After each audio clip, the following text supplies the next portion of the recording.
last time on As Above, So Below, you all dealt with the nighttime, the shadow that came through. You also had conversations with each other, a bit of downtime, where in which Seraphina offered up the potion that would have saved her mother to Garum. He declined, stating that he was fine with the way he was, and that he was happy with the choices that led him to where he is. Then, on top of that, Fran and Gragnar also started working on Garum's leg, started going ahead and actually tweaking that and making that way more cool. Yeah. Which, by the way, I'll have to ask you guys what is something that y'all wanted to add to that as a effect. If you and Gragnar could discuss that kind of on the side, because since you worked on it and you did really well, I want y'all to actually design an effect. You could tie in with the gold and the platinum. As So like a magical effect? So either a magical effect or a mechanical effect. It can be one or the other. But you and Gragnar can decide that. Good. But Time also, evil. but also, the party kind of got to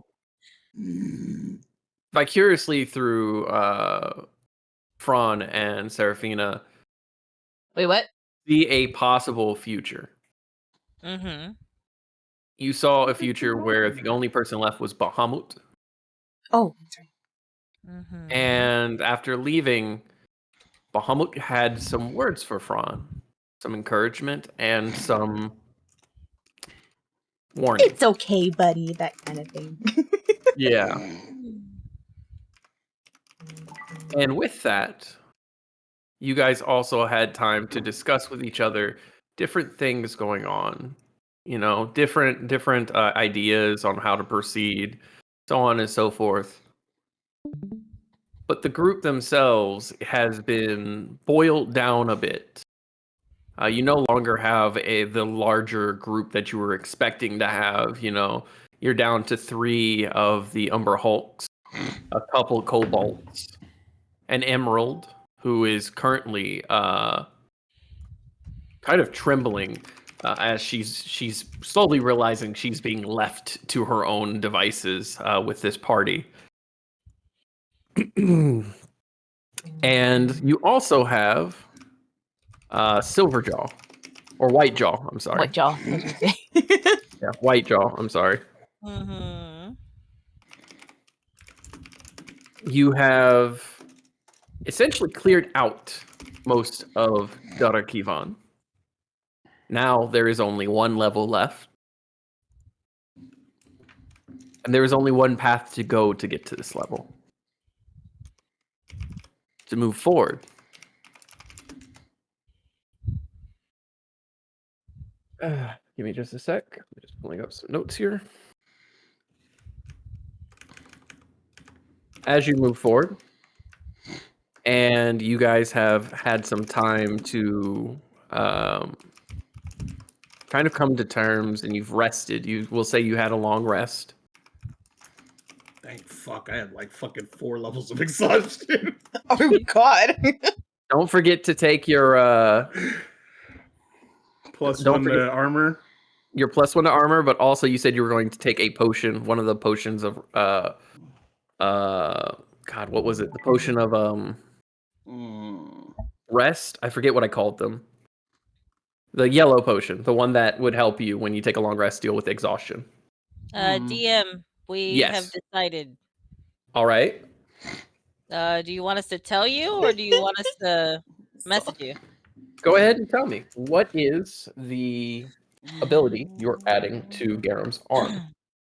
So he would have to grapple somebody, but every time he grapples somebody with his arm or with his leg, lifesteal. Ooh. Ooh, I like that. Mm-hmm. So Siphon's help?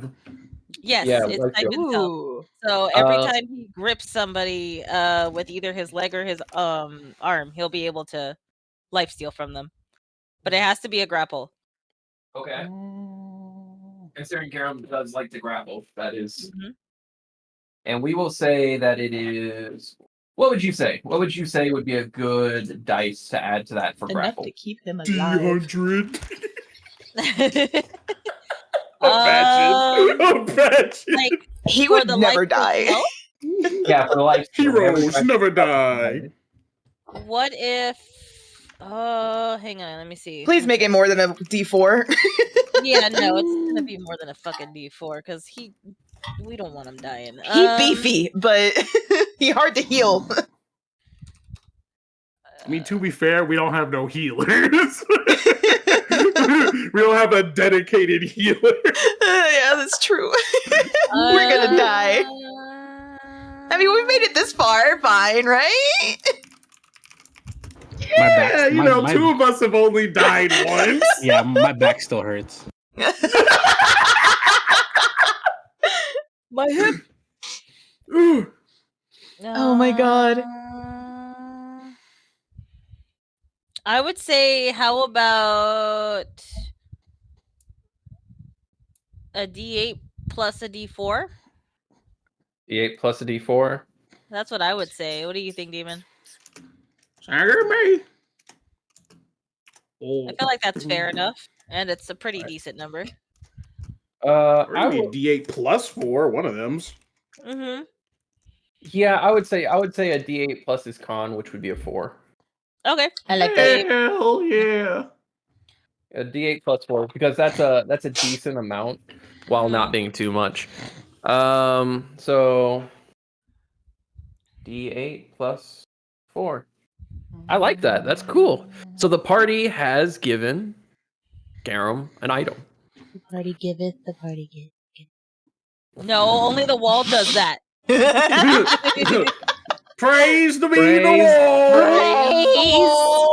Oops, I didn't mean to do that. As you guys spend your time sleeping and awake, you spent about I'll say it's a long rest at 6 hours. You spent about 6 hours resting, and then you had that second shadow go by because it's every 8 hours, so you had 2 hours to just kind of recoup. So you've taken a day to yourself essentially, and regathered yourselves after the shadows come and went. Things scattered about for a second time, but they had already cleared this space before, so they weren't expecting anything to be this close. So just for clarification, we do have a long rest, right? Yes, you do have a Okay. long rest. This is me rationalizing that long rest based on the time frame I've given you guys. Mm-hmm. But you have had a long rest. And now the party is ready to move forward. Yay. Gragnar, you have Are not we? been this deep into Darakuban. So the only person who has this kind of information would be the kobolds who are from this area and the emerald. Well, how many of them died? Because we lost a couple of kobolds. There are only 2 kobolds left, and the emerald.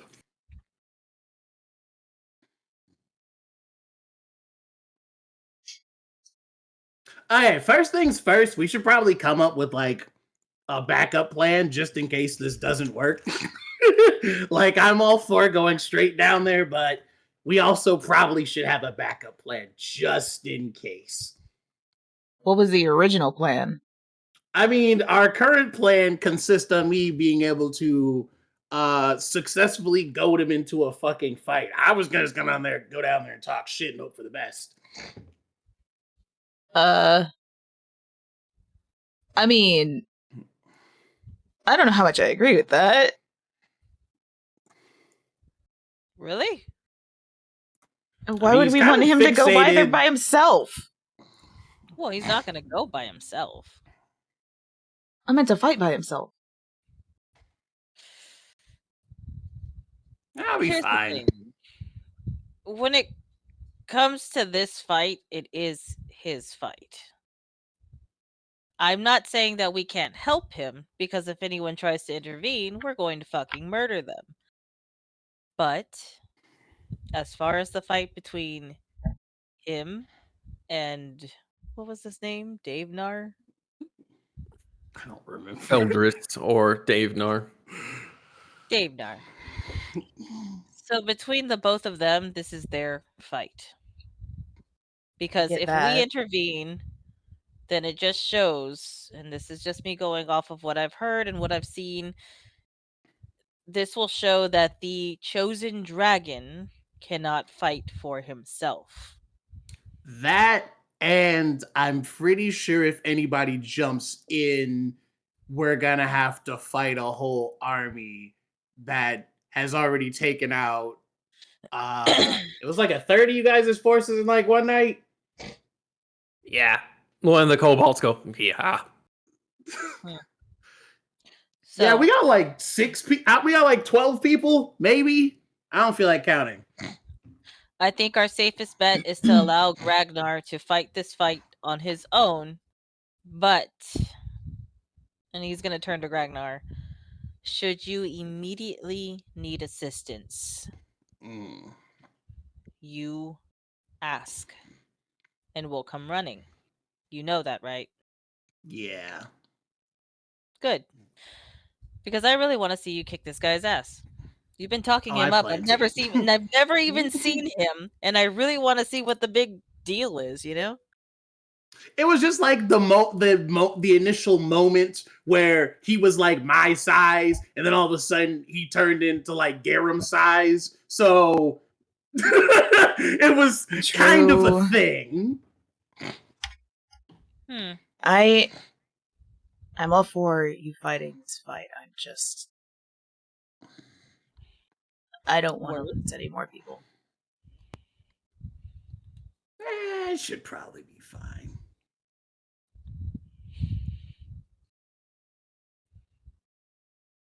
I'm I serious. got a Ragnar. couple. I know I got a couple of things up my sleeve. I got my fancy staff with my spells in it. Some other stuff. He's got a sleeve in that pocket, I'm sure.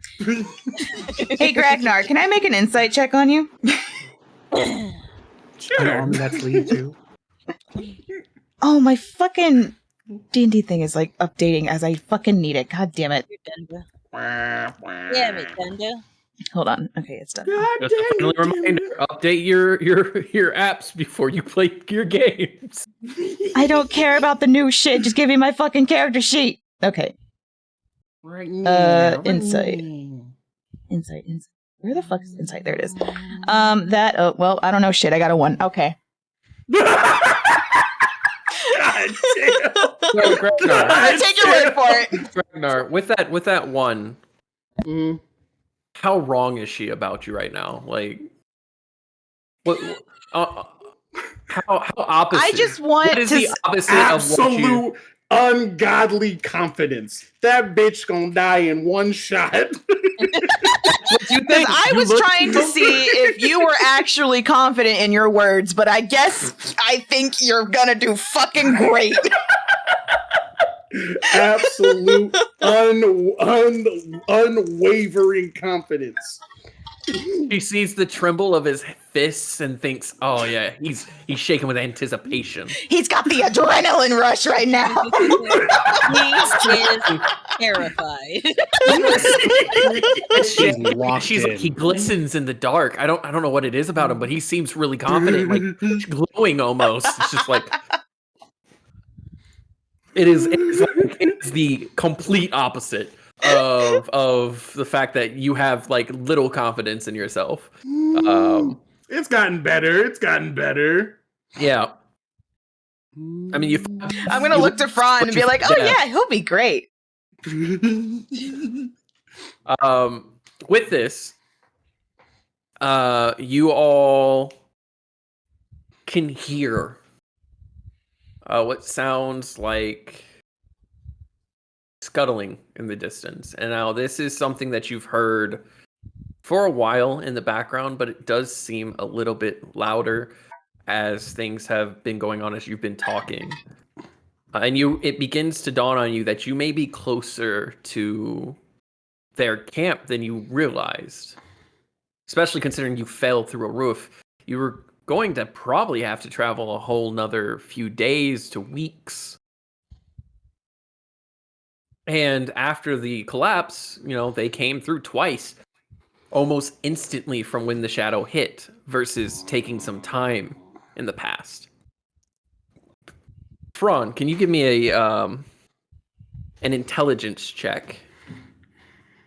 Intelligence? Yes. All right. What dice do I want to use?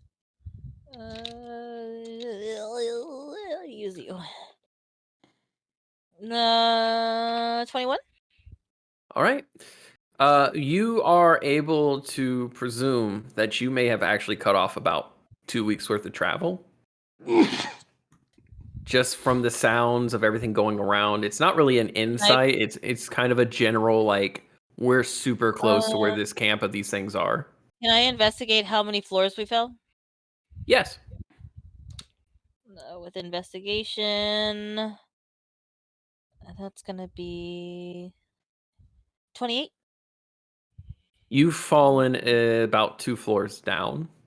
The Ow. fight, you went through one, and then you are close to the edge of the pit.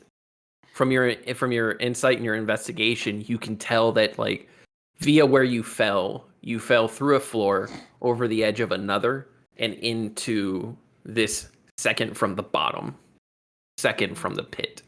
Yeah, no wonder Whitejaw almost died. Ron is gonna relay that message back to Gragnar. Yeah, no wonder Whitejaw almost died. I felt that much. Yeah. Oh. Oops. Oh, You were fucking bodied. It's fine, builds character. uh, Probably a new one, but DM, was Seraphina able to read that book that Bahamut gave her? Yes. If you I chose meant to read ask it you about during- that, and I forgot. If you took the time to read it, it was which book did I give you? Because I know The I fairy handed it. tale book from Bahamut is all I put. Lover's Lost, I think, is what it was. Lover's Lost. Yes. Yep, it's called Lover's Loss. The general story of Lover's Loss is one of the fairy tale of a god who fell in love with a mortal. He lifted her up as his priestess, and eventually she herself reached deification, apotheosis, but was struck down by a jealous, tyrannical king. A mortal who wished for her to be his.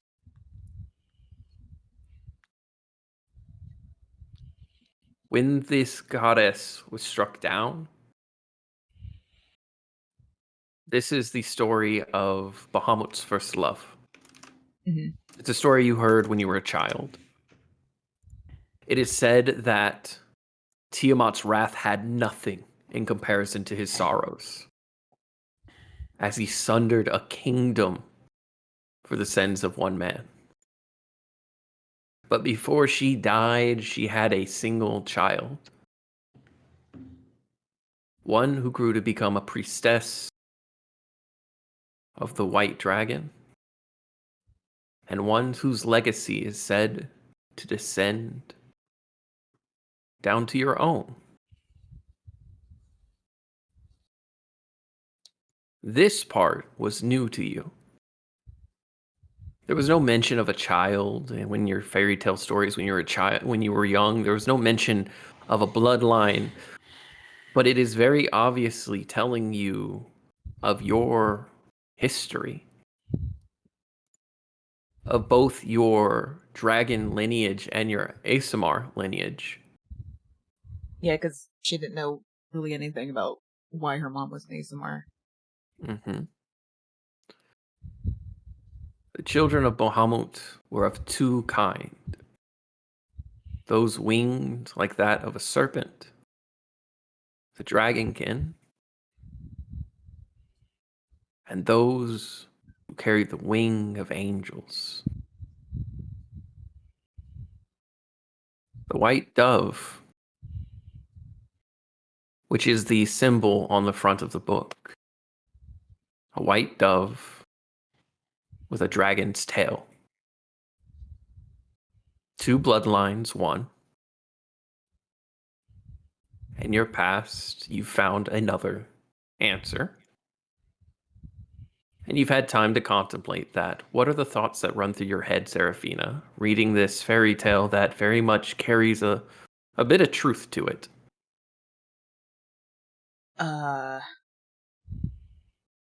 Kind of a lot to take in.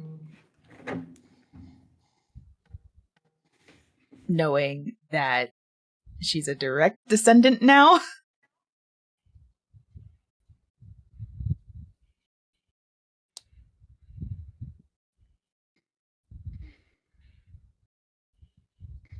I guess that's it. I'm not sure.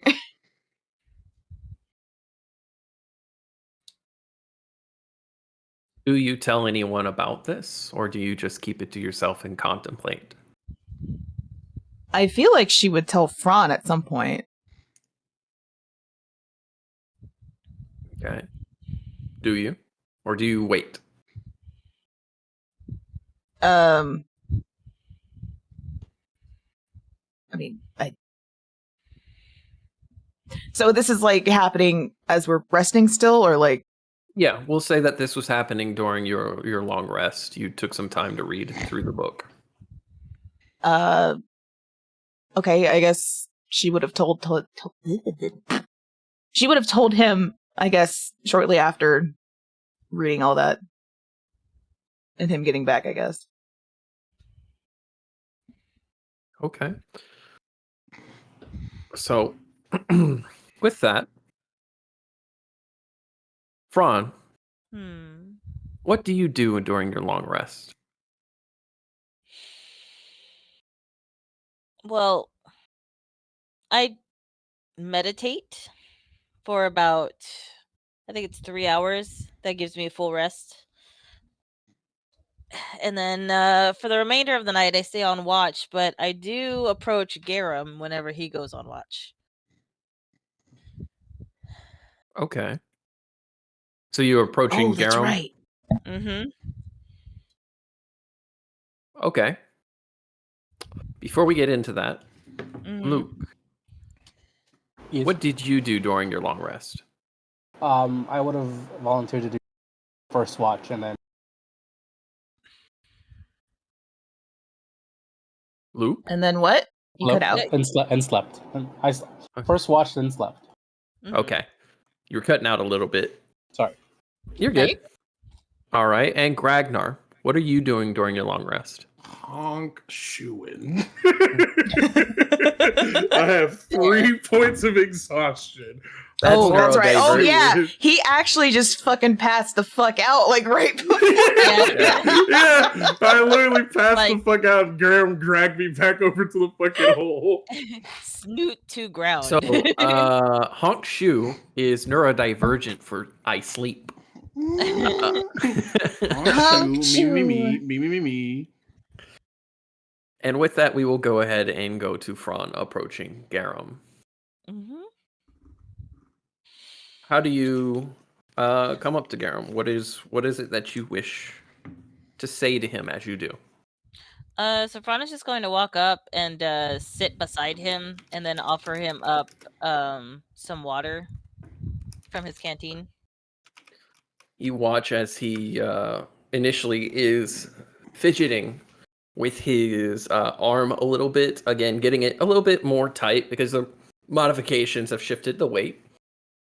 You watch as he kind of moves it around a little bit, and as you approach him, offering him water, he thanks you and reaches out with his regular arm to take it. As he again continues to kind of rotate his cuff, rotate the arm, getting used to the weight. He tinkers around with the small enchantment that you put into it. We'll say that there was a scroll that you imbued into the arm, allowing for that lifesteal. Mm-hmm. Using the gold as a kind of circuit, magical circuit. Thank you. How does it feel? Feels good. Feels balanced. A little closer to the chest, which is good. Mm-hmm. A little bit extra weight in the hand, which means it's easier to swing it. But it's good. Good. That's what I want to hear. Hopefully, I got the leg measurements all right. I don't want you lopsidedly limping. You know. I did have to do a little bit of tinkering, just because the heel fell off. But overall, you guys did fantastic considering it's your first time messing and modifying with artificial limbs. Thank you. I read a lot about it from somebody named Ergrim Thrall. He's very popular whenever it comes to, well, any kind of work when it comes to working with metal. I'll have to see if I can borrow your book then. Yeah, he also makes spirits. And then Fran is going to hold up his little flask that was given to him by Yolanda. Ah, okay. Forgot about that. Yeah. It's marked on the bottom here by Ergrim Thrall. So this is something that I've learned a lot about just because I hear about him all the time. So my curiosity was piqued and I decided to pick up a few books that he wrote. A flask of never-ending liquor. Mm-hmm. And he takes it and he looks over it. You can have some. Oh, no, I'm good. All right. Considering all things, and I can hear the scratching down the hall, so... Fair. And Fran's going to put it back on his hip. What do you need, Fran? Answers, I suppose. About? There's no easy way to bring it up, so I might as well just be as blunt as possible. Garum, I remember the worlds. And he stops for a second, and he looks at you, and there's this moment for you, Fran, where the look in his eye reminds you a bit of your father when he's studying you. And it causes you to tense a little bit. I think the dice would be the determination of that, actually. Just an instinctual thing. Again, you know how you've mentioned how your father makes you tense up a little bit. It's not something that would impede you in any way. Mm-hmm. It just catches you off guard because Garum has never had this kind of look in his eyes. Mm-hmm. Again, he shifts his weight a bit and leans forward. What worlds? My daughter, Lynette, who I become.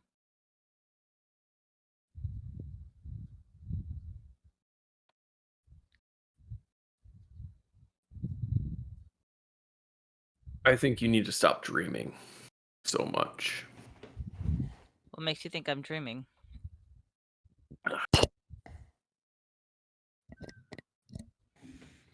I just think you need to just focus on what's in the real world.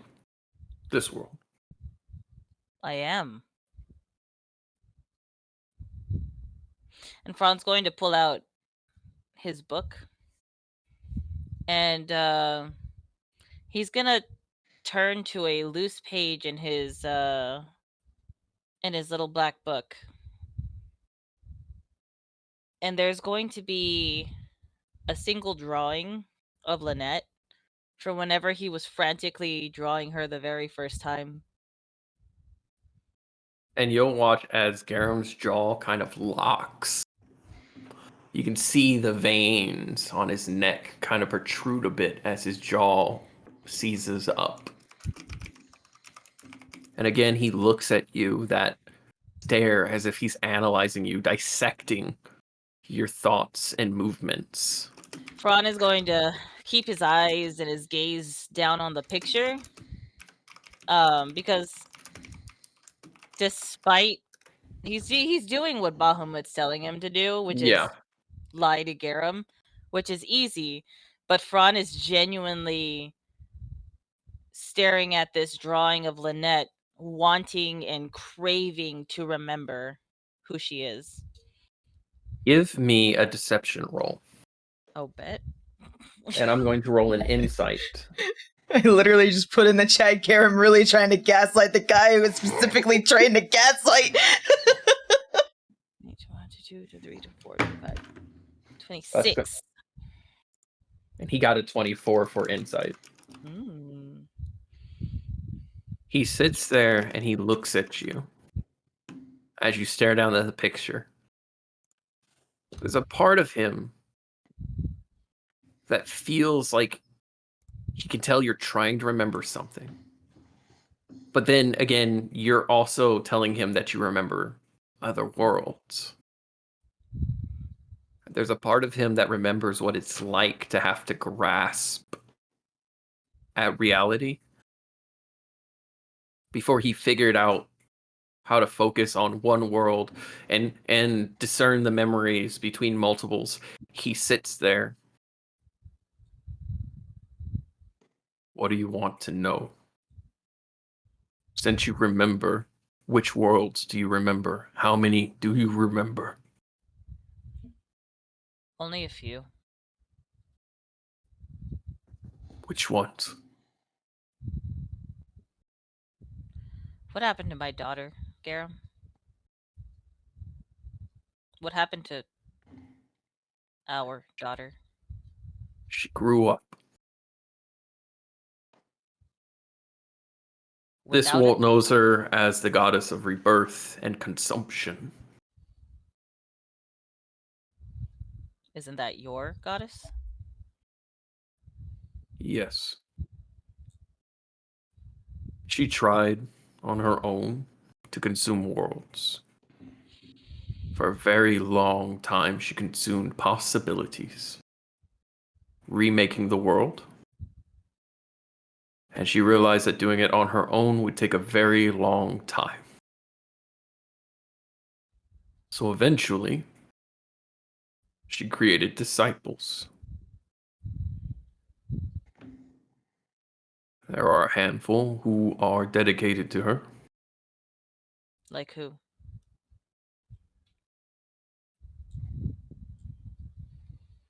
Seraphina's father was one in this world.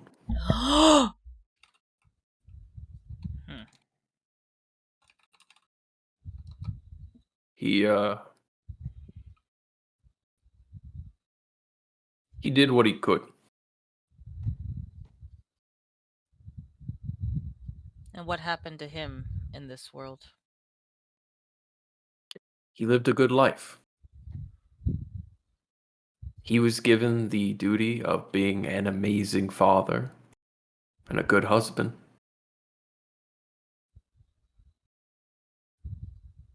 And he did. He only remembered a dozen worlds or so. Enough to make sure Seraphina didn't fall out of a tree at 13, break her neck. Enough to make sure that he didn't forget his wife's anniversary on the 3rd year because he was busy reading books.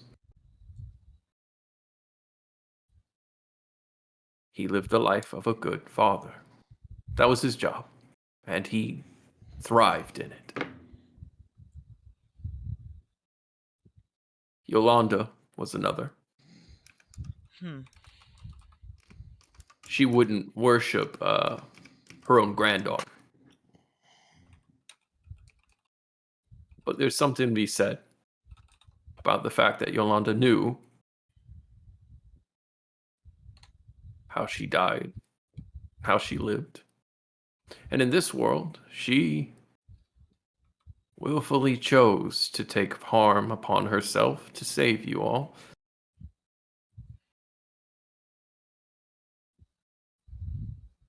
Then there's me.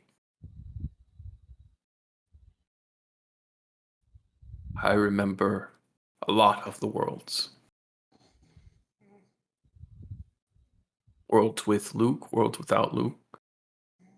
Worlds where you were saved and everyone else died. Worlds where Gragnar blew himself up, making God knows what. There's a world out there where you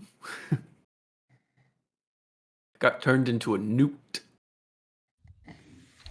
Was I a handsome newt? You got better.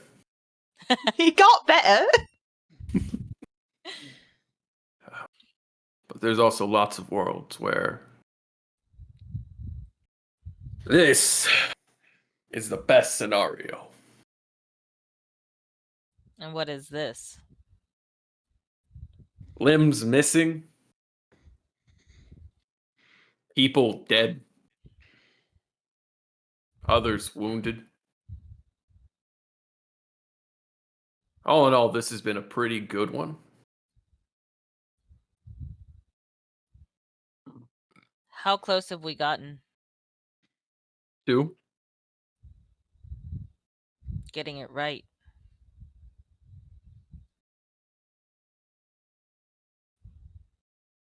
Someone always dies. Someone always dies. And that's usually the point everything falls apart. Seraphina dies and you go mad with rage. Luke dies and everyone starts arguing and bickering about it. There's bitterness between you all for the fact that, not that you blame each other, but that you blame yourselves. Gragnar dies and you slit the throat of an innocent man.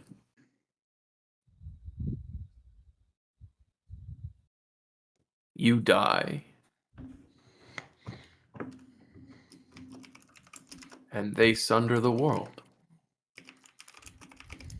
You're a very close-knit group. I've noticed. Family.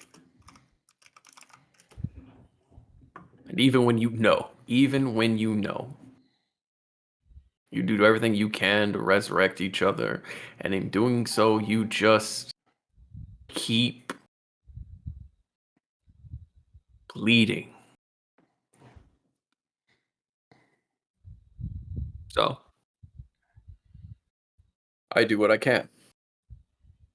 Every time I've told you outright, you all fuck it up.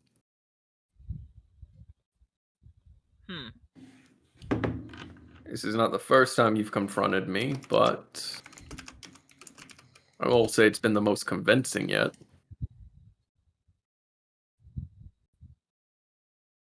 Do you remember the worlds from? I remember the worlds with Lynette.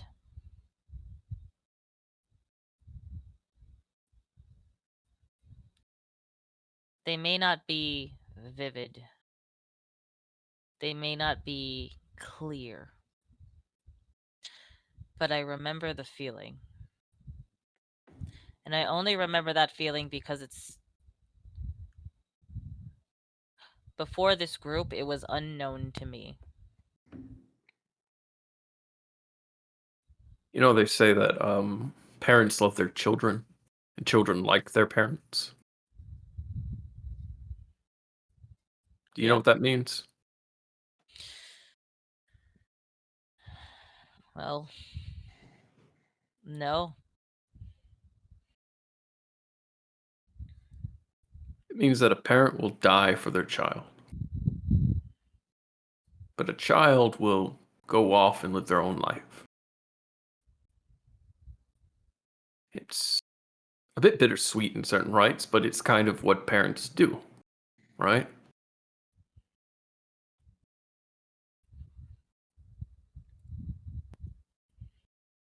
Yeah. You remember Lynette because you loved her so much that forgetting her hurt more. More than anything else in the world. So, I'm going to believe that you remember these worlds. And I have a question for you, Fran. Go ahead. Do you dream?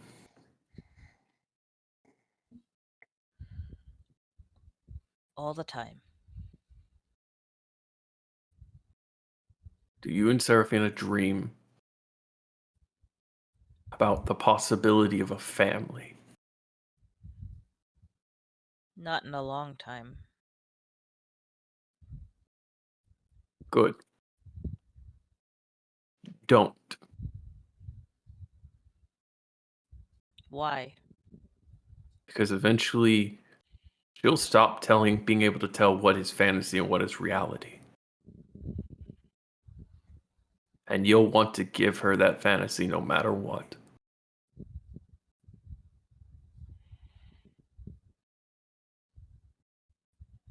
And that is one of the major reasons you all fail.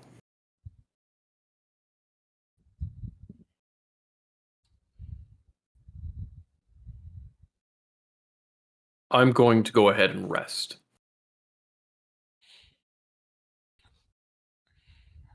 Thank you for the arm and the leg.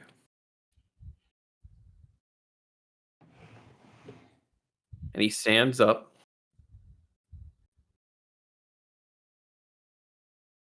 And he Get up. hugs you. He hugs you in front of everyone.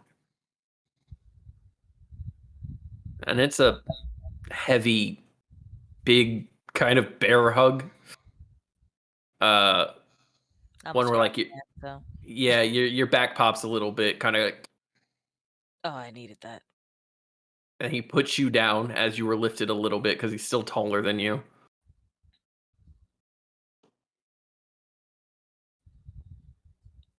Be a good husband,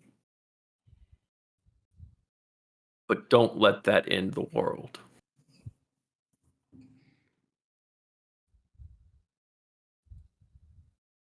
I have one more question for you. What you need?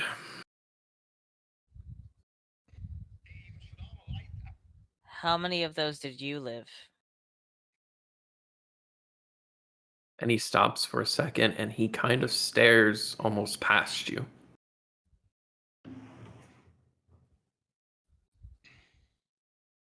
Too many. Too many.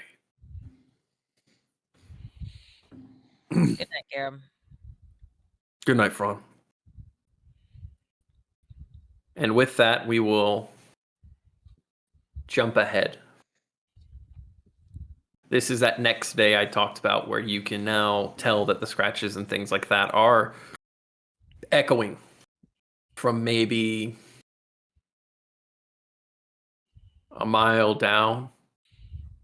And it's odd because in the caves, traditionally, you wouldn't be able to hear audio this clearly, but it's the caves that you're looking at almost seem to be smooth, almost artificial in design. Again, no one here has been this deep other than Cobalts and the Emeralds. And the Emerald with you, Tasha, stands shaken as she looks down that dark cave/tunnel. Again, you see housing and things around you, and you realize that the floor underneath you, as you begin to approach this tunnel, was actually made of stone, like carved in place. Not only were there living quarters, but this whole place was pretty much built at some point.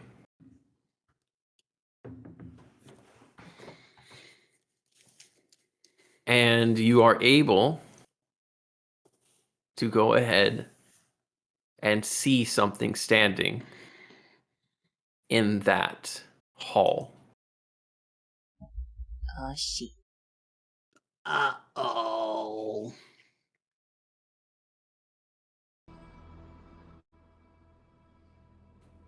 I gotta save spell slots.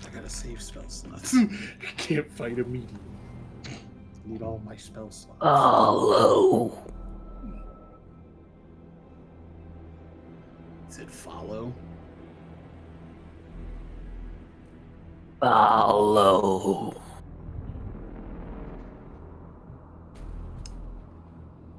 Oh, I mean, we're I going guess that we're way anyway. following. I mean, much of a choice. Going that way anyway. I feel like it's pointless to make a vibe check, right? Nah, let's make a vibe check. Let's go. What was it? D20 Vibe check. D20 plus 4? Plus the D4. Oh, D4. Alright, well, alright, I didn't okay. get shit. Ooh, Nine- let's go. 1, 2, 3, 10. 3. I got a 10.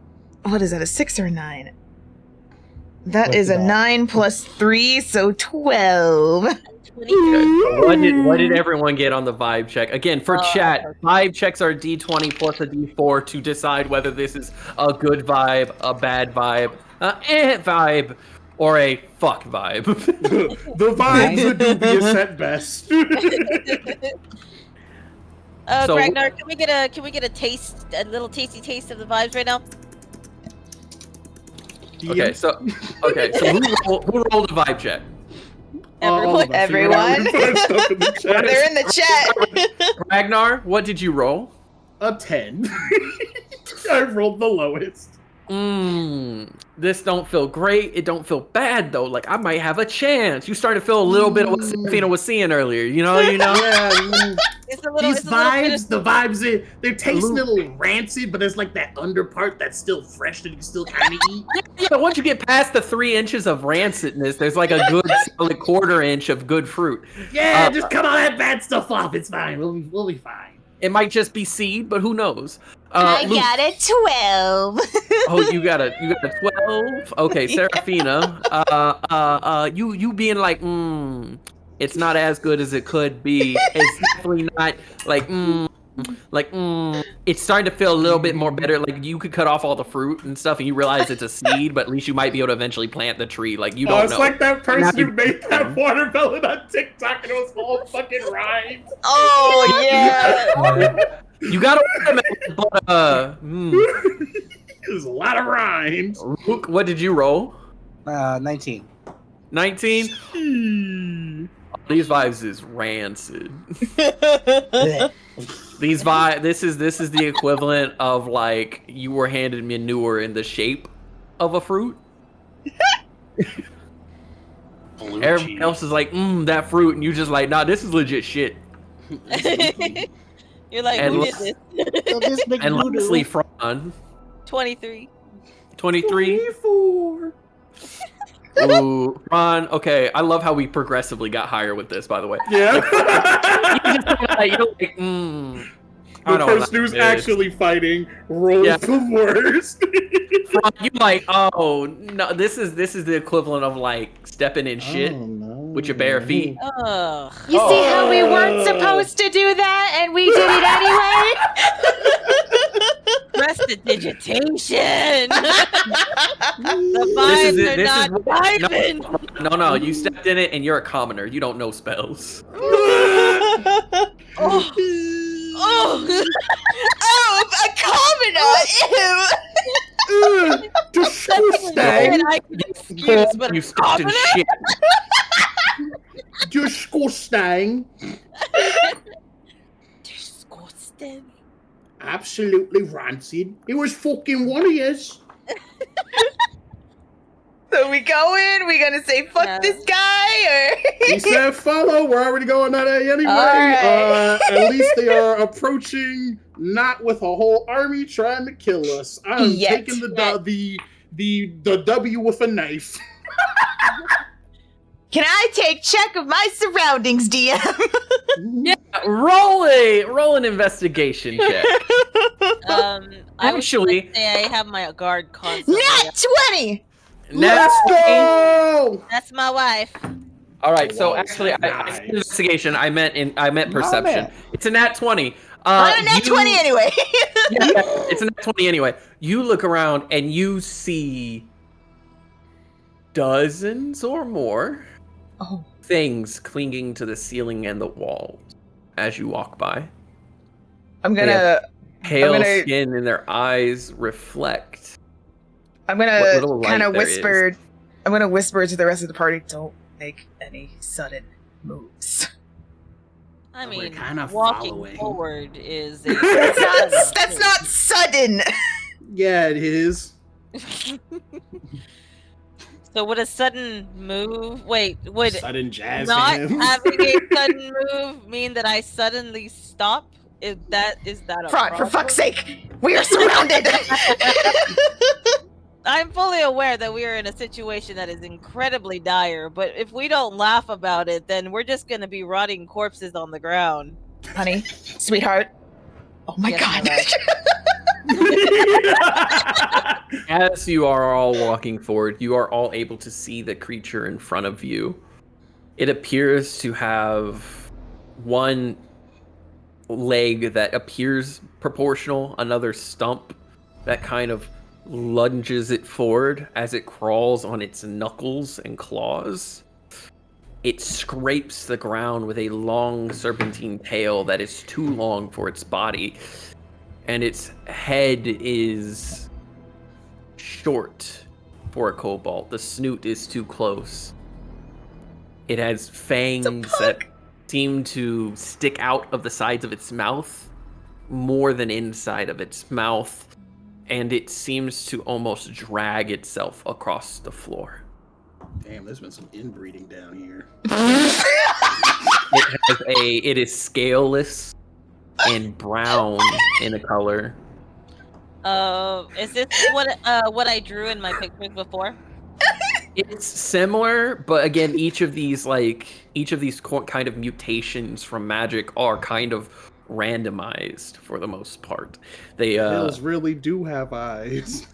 I would like to state that Fran is going to have Seraphina kind of standing in the center of the group, so Gragnar up front.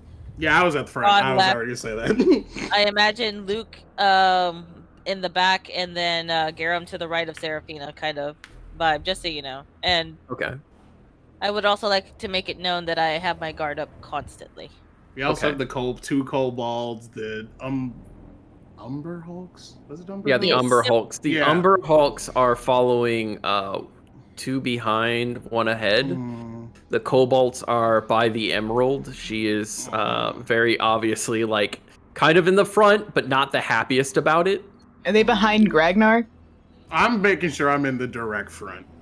Yeah, so Gragnar is here, Seraphina is here, Garum is going to be here, Luke's in the back. Front is to the right of Seraphina, or left, or whatever. And then, yeah, like that. So that there's a coverage on every side. Okay. So I'm gonna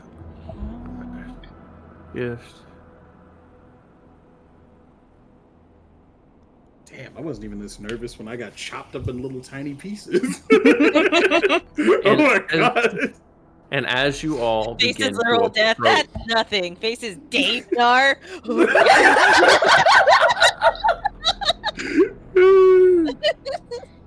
He's had I'm some going- time to cook. Oh no, there's bugs! The giant centipede. Centipede, I'm glad.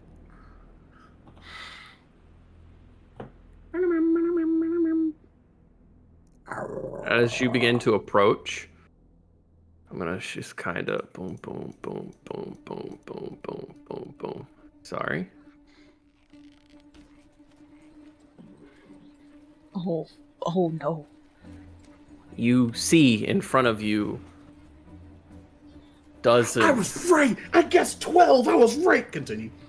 You guess a few. You see in front of you a few dozen kobolds that appear to be normal in appearance, with slight patches across their body of furs, scales, and other things. Then you see what looks to be some creatures that may at one point have been kobolds holding onto the ceiling with bat-like wings. You see giant centipedes with kobolds riding them. You see large creatures, like if a Goliath and a kobold or a dragonborn were to have a child that looked a little disproportionate. And in front of them stands Feldris. He's sitting on a large boulder his eyes trained on you all. I moved to the front of the group.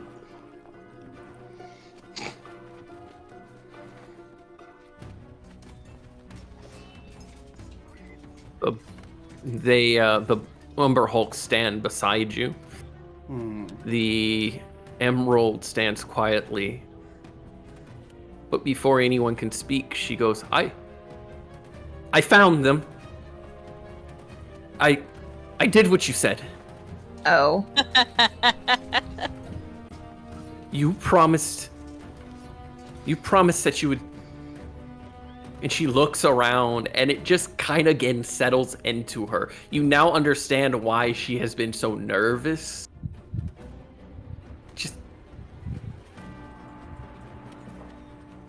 I did what you said, and she kind of runs forward to him, grabbing him by the arm. You said you trip her? Yeah, I trip her. Right, I'm just gonna have her do a dex save with disadvantage. I'm gonna lean into that's front. perfectly- Just like, yeah, we should have fucking killed her a while back.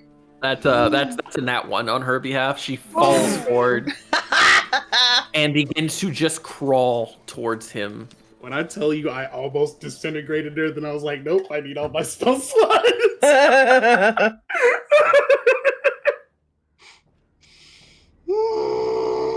She falls forward, not even caring that Gragnar has done this, and crawls to him. The stone he's sitting on is about the size of a Luke. He looks down as she crawls towards him. I did what you said. Where are the other emeralds? They died and they fled. Then they were wiser than you. He said that and he reaches out, and you see his hands ignite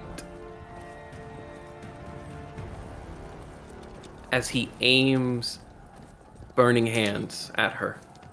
Ooh. Oh no. No. Who could have And- seen that happening? Oh no. Oh But no. it is not like the burning hands you've seen before. It's more like watching lava flow out Oh, and it's onto awesome. her. Like napalm. And you watch as her body melts before you, a gasp cut short. Fron is having internal issues with that. Why? The ooze? Why is he having internal issues? It's complicated. It's fine. It builds Ron- character. Let me put it this way. Fron looks noticeably pissed.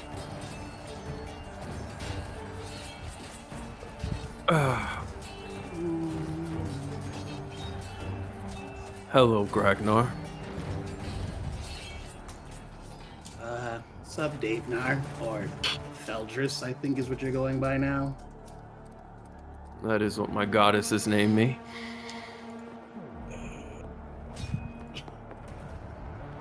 So, why do you have that stain bringing us down here? And he steps down, and he walks directly up to you. I know he's taller than me right now. I want you to know that you are a heretic and a liar. And I want you to know your place.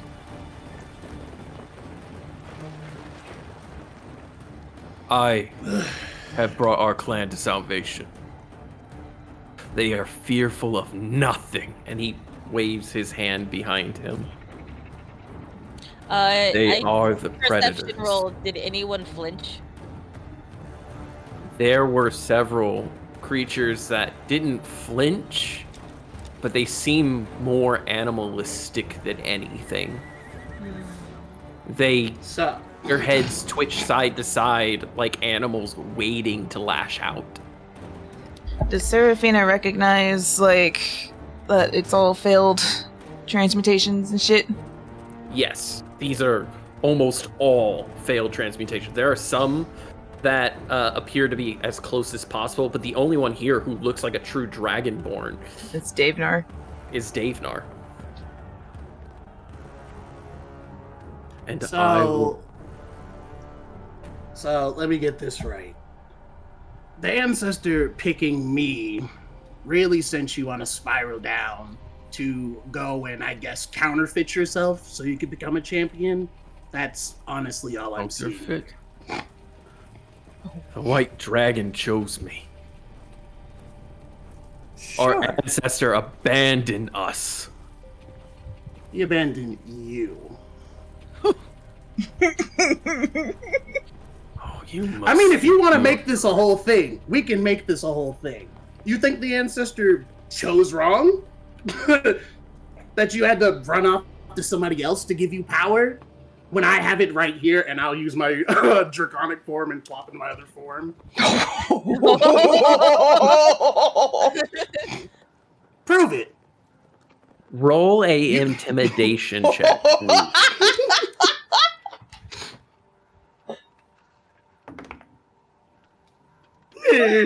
Roll bad. Aww. Bardic inspiration. I was gonna say, Please. Who's a D8 now, right? I think so. Fran in the background playing his flute. I'm not gonna play anymore. I use my words, buddy.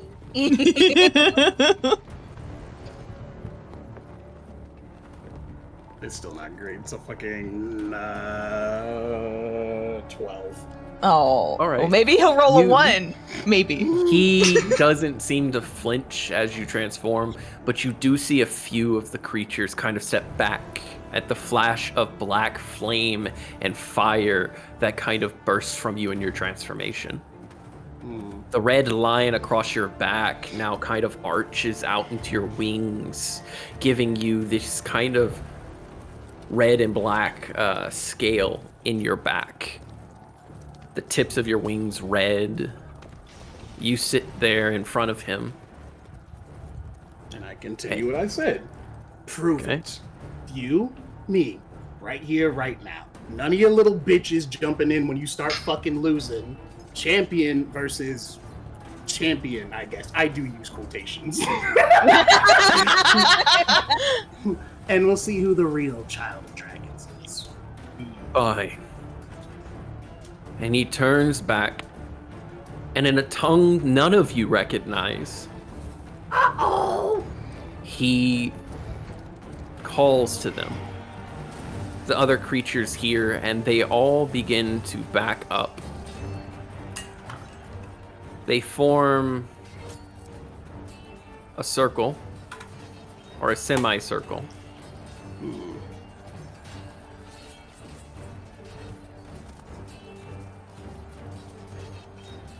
And begin to inch away. Sorry, I'm just taking the time to get all these guys out of the way. How dare you not be prepared?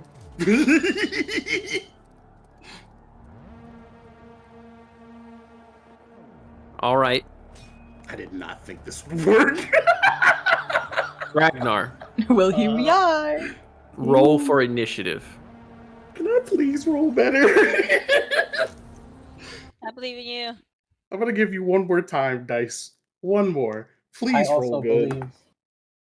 Okay, you're in timeout. You're not allowed to be rolled anymore. You're in timeout. Okay. 5. Oh, you turned the music? Rolled a 5. Okay. That's what my bonus is. Oh, That is going Yeah. to be a 19. Yeah, I thought so. Gragnar, Mm-hmm. do you tell the Umber Hulks to back away? Yes. They begrudgingly listen. The Kobolds just kind of fucking book it behind everyone. Yeah, I thought so. Yeah. And everyone has a front row seat. I I wish I to got this go fight. first. I wish I got to go first. No. Ragnar, you watch as he stands there and he looks you up and down.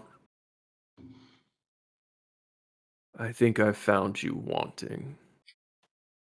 And he is going to suddenly glow as he casts Armor of Agathis on himself. Nice. And you watch as he was standing there essentially in a robe, but that robe disintegrates, showing that it transforms more or less. It disintegrates and transforms until he has the symbol of Seraphina's house across his chest. Oh, hell.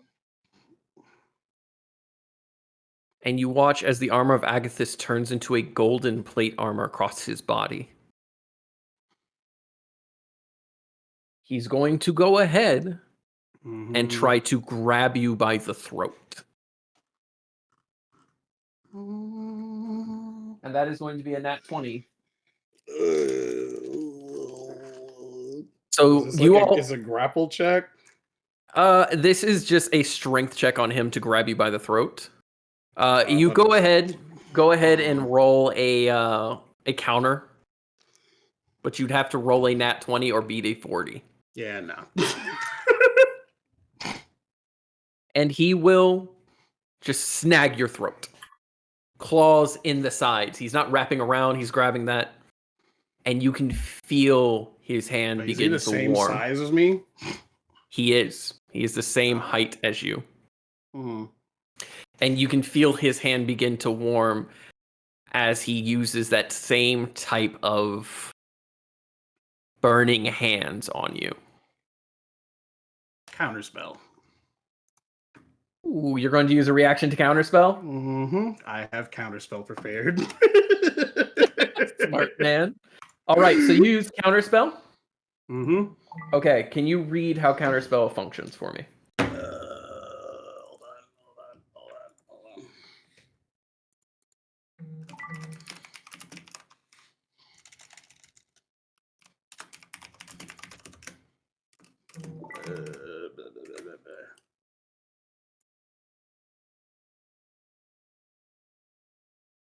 You attempt to interrupt the creature's process of casting a spell. If the creature's casting a spell of 3rd or lower, its spell fails and has no effect. If the casting a spell of 4th or higher, make an ability check using your spell casting ability modifier. DC is 10 plus a spell's level on a success. On a success, the creature's spell fails and has no effect. Okay. So, with that, it is at 3rd level. It does automatically fail. He reaches for your throat, and as he does, that hand begins to glow. How does your counterspell manifest?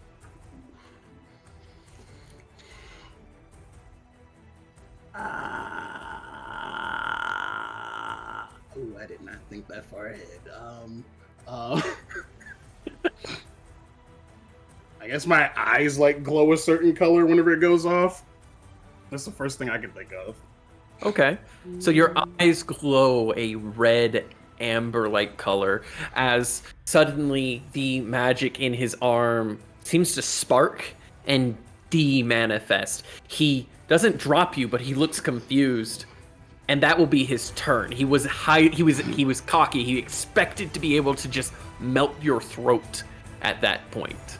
Oh, what's wrong? Did the pet spells fizzle out?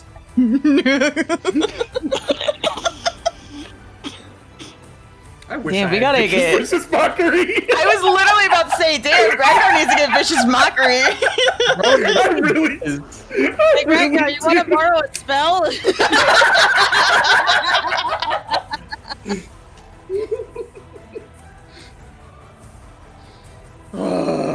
So is it my turn? Yes, it is your turn. Okay, so I have a couple of things prepared. So, I'm gonna use my bonus action to use. You used your bonus action to No, that was a react reaction. in.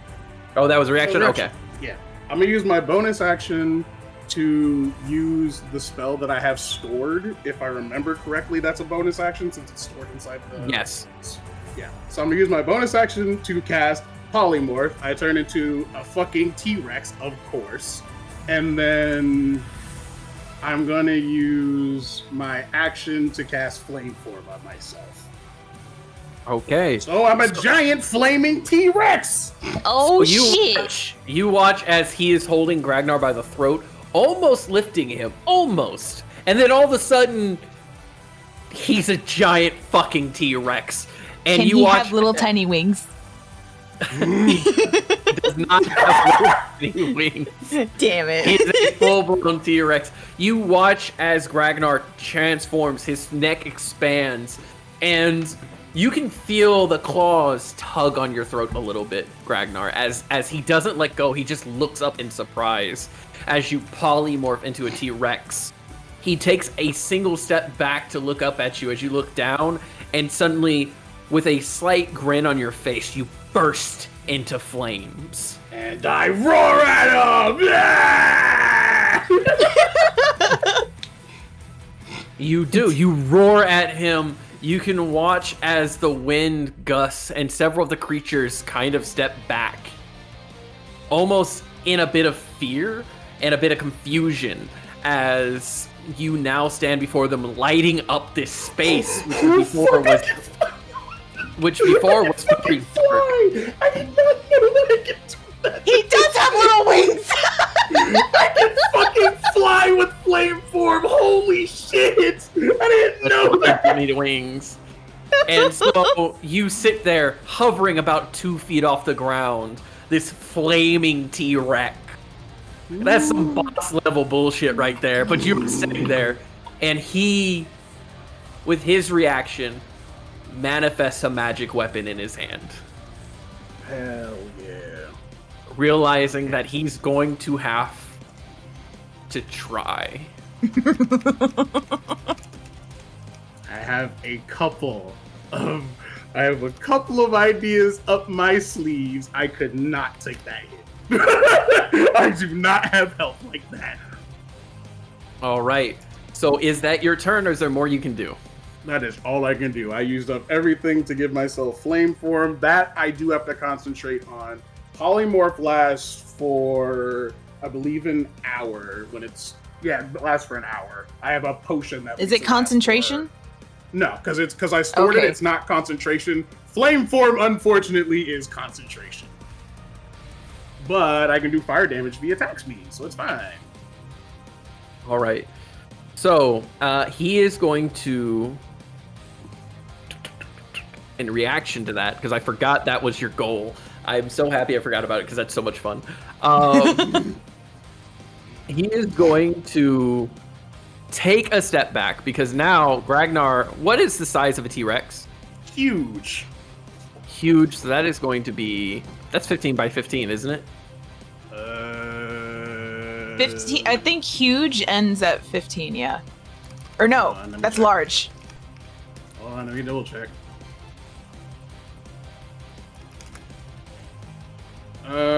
Yeah, 15 by 15. Okay. So y'all watch as Gragnar takes up a full 15 by 15 foot area. This paladin before you, with his weapon manifests, holds out his other arm, and you watch as a magical shield manifests on it with his bonus action. And he breathes in, and he's going to launch magma breath at you. Oh shit. And he is going to create a 20 by... He's going to create a... what is it? It's 1, 2, 3, 4, 5, 6, 7, 8, 9.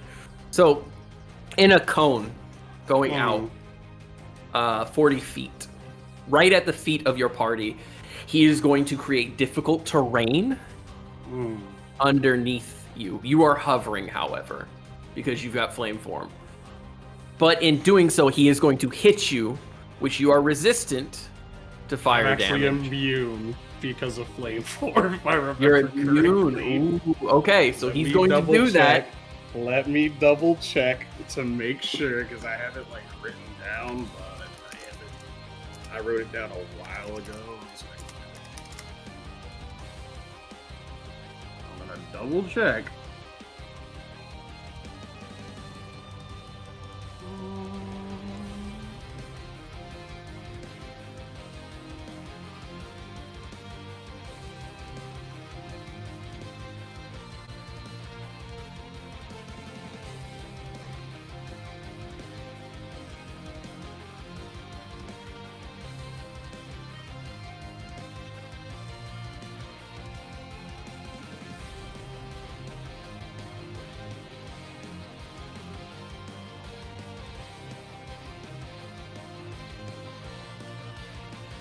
This does not make any fucking sense. I have made a fire. Why do I not have fire immunity? That doesn't make Wait, sense. are you serious? That You're doesn't make sense. I Are you- made are a you- fire. you have- No, it doesn't even say I'm resistant. No, you are resistant. You are by default resistant. Remember, that is something you've had for a while. Is it? Yeah, Yeah, with the Phoenix because of- stuff? Yeah, with No. with the Phoenix With- does not give me resistance to fire damage. you had it because you consumed the flesh of the red dragon. Okay. A I while didn't have ago. that written down. I didn't have that written Yeah. down. Wait a You've had minute. it for a while. Phoenix doesn't give you fire resistance? No, its main thing is since I'm at 6th level that I got a while ago, is I have an extra life essentially. That's, I mean, I And guess, it's built around but it's like built around doing extra fire damage and then I can come back. And it's like a big explosion when I come back. I guess so. Yeah, I don't fucking know. My big thing is why the fuck doesn't flame form give me resistance? Like, I'm made of fire! Hello? Yeah, like, You are- you're kind of burning. You're resistant, so you will only take half damage. That's so fucking stupid. Whatever, I'm a fucking T-Rex right now. So I have more health. It's still dumb. Okay. You are going to take what was that? 12 plus 12 plus. You're going to take 22 damage. 22, is that halved already? Yep. Okay. How does Uh, concentration work again? If you are hit, you must make a concentration check. It's Your a Constitution. Roll, right? Yes. It is a Constitution check. And you have to do it, and its save is like half the damage, so it'll be 11. I think 11, it's yeah. whatever is the higher. I think it's 10 or half half the of the damage you take. Yeah, so you must beat 11 to stay in your flame form. 19. All right, so you stay in your flame form. You take the damage, the magma hitting you square in your face, and you remain floating as a flying fucking T-Rex, engulfed in flame. Everyone at your feet, probably about 4 or 5 feet away from you, you see the magma come to a stop as it becomes kind of this uneven space. Gragnar, again, is floating, so you don't have to deal with difficult terrain at this time. But it's very obvious that he is planning something. Mm-hmm. And he will use his second attack. Hold on, I'm double checking something. Did that count Okay. as a melee attack? That was not a melee attack. That was a Okay, spell cool, attack. cool. But this will. He's going to raise his mace, and he's going to jump at you face first, and bring down his weapon as it crackles. Oh, that sounds like smite. That's a 22 to hit. That just barely hits. Mm-hmm. Okay, so he's going to bring down his magical weapon with smite. Okay, he takes 1d10 fire damage when he hits me. He takes right. 3 fire damage.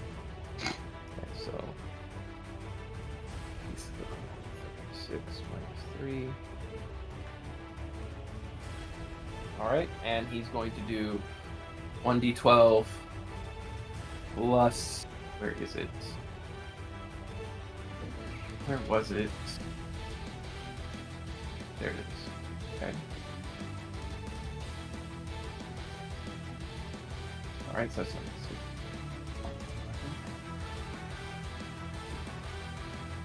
that's going to be 19 damage, magical, as he brings it down square on your head.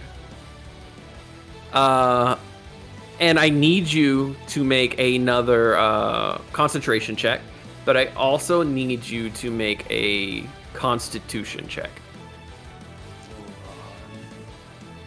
So I took 19. Yes, he did 19 that time, so you're going to half that rounded down. 9. You got to beat a 9. Or actually, it would be a 10 because it's lower.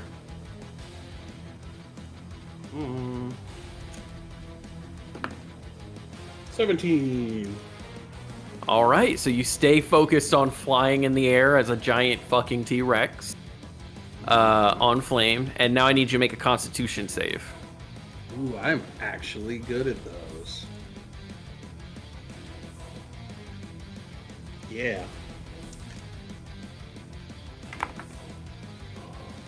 That is cocked. That's still cocked. Stop landing cocked, you fuck. Man, that is not a great roll. 15. Ooh. Okay, so you meet the Constitution save. Ah! Ah! Yes! Yay! Fuck. You feel as your body feels a little bit heavier from that hit, but you're still floating. It's odd. You felt hit. You got hit, but your body floating there feels a little bit heavier as you've been hit. And he lands back on the ground, and he is going to end his turn there.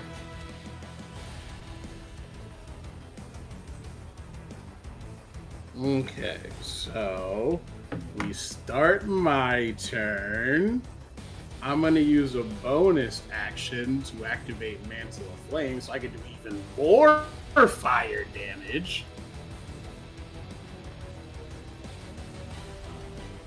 When he hits me. Yep, we're going to do that. And then I use all my attacks as a T-Rex! Yeah! Multi-attack. I get a bite and a tail attack.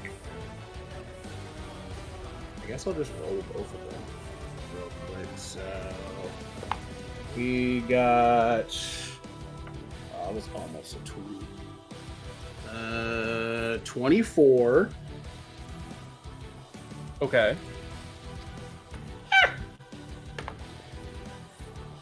Pull up my phone. And 28. Okay. And so, minus 24, minus 28. Okay. No, that was the hit. Oh, 2 hit? Oh, yeah, those Yeah, hit. His AC Okay. right now is 22. So, as long as you get above that, you hit. Okay, cool. Fire. How much fire damage do I do when I do melee attacks? Yes, I do extra fire damage. Let's fucking go. And then Mantle of. I'm a fucking genius, dog. Yeah, I boost any fire damage I do with my charisma modifier. I'm a fucking genius. Let's go. Nice.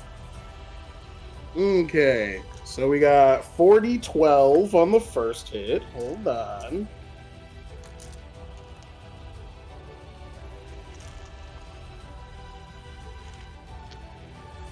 Where the fuck are all my D12s? That looks like a D12.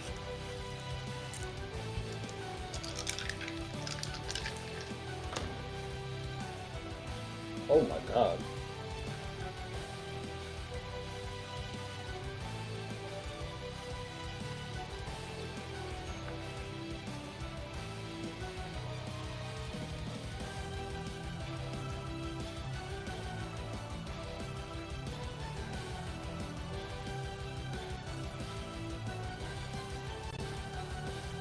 34 points of piercing damage from the first bite. Ooh. And then the tail attack does 3d8.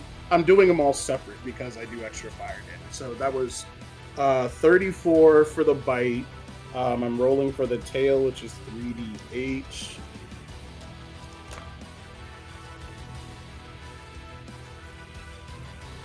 I rolled all 6s. 8, 2. Oh, wait, hold on, excuse me. I forgot, it has a +7 on the end with this. So 34 is actually 41? If my math is right? Is that right? I don't know. I'm bad at math. 34. Yeah, that's right. 41, 41, excuse me. 25 from the tail, and then 7 plus 11 fire damage. Okay. Y'all watch as Gragnar, after being hit on the head, proceeds to turn his head sideways and midair stomp on him. And then throw him to the ground. And with a quick spin, just fucking whack him with his tail, sending him flying. Gragnar, I need you to roll a d6 and tell me how many, times that by 5, and tell me how many feet you throw him back. You said times 5? Yep, because it's going to be every 5 foot. So I rolled a 6. Okay. So y'all watch 30. as he is sent 1, 2, 3, 4, 5, 6. So Is there a 30 rock feet there? back. There was. So he will actually go here and go through that rock, Oh my god. getting thrown back. And he will take, let's see, he'll take 3d6 plus 3. Does the bludgeon T-Rex have a flamethrower at all? No. Oh. I have fire breath, though, but So I he don't will- think I can use it while I'm a T-Rex. He will take 15 bludgeon damage going through that rock. And you watch as he tumbles through the rock and tumbles back, landing, and let's see if he catches himself or if he's prone. He catches himself. You watch as he tumbles back, sticking his weapon and his shield into the ground. He goes back that last 5 feet. And he looks worse for wear. Like, the 3 attacks you did to him with the fire damage and everything else, he looks worse for wear. And he's kind of... It's not even hard to see. You all can see that he looks genuinely surprised at how strong Gragnar is. No. No, no, no, no, no, no, no! No! And he will get off his knees. I will not be outdone. I have worked for this. I starved for this. I killed for this. I wish I could talk shit, but I'm a T-Rex. Roar, roar, roar, roar. Pretty much.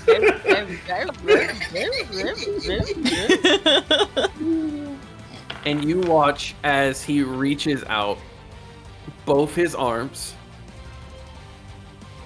and he's going to just book it towards you. He is not dashing, he's just moving as quick as he can in your direction. Hell yeah. And he's going to use a bonus action to leap, to jump into the air. And he is Gragnar. Right above you, you see his shield de-manifest. His AC drops to 20. And he is going to go ahead and swing down on you.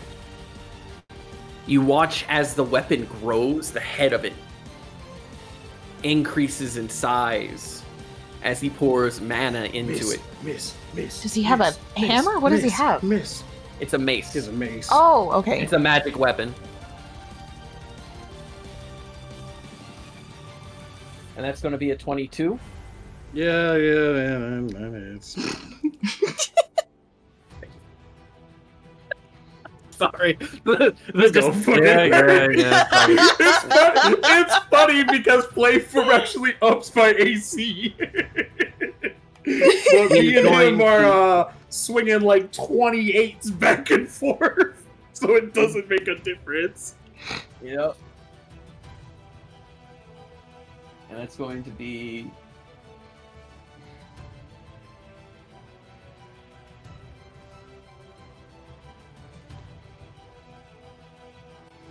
Okay, and then it's going to be a D8 on top of that. No, that's a D12 now. Where's my D8?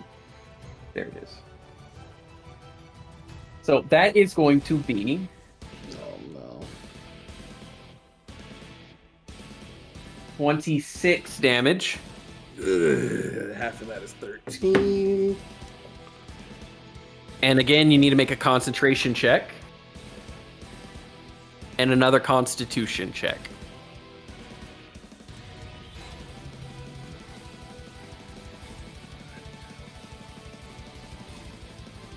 Oh my god.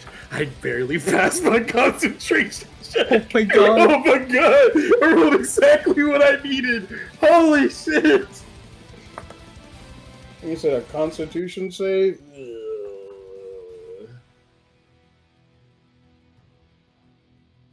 Oh, this is gonna fucking hurt. Oh, this is gonna fucking hurt.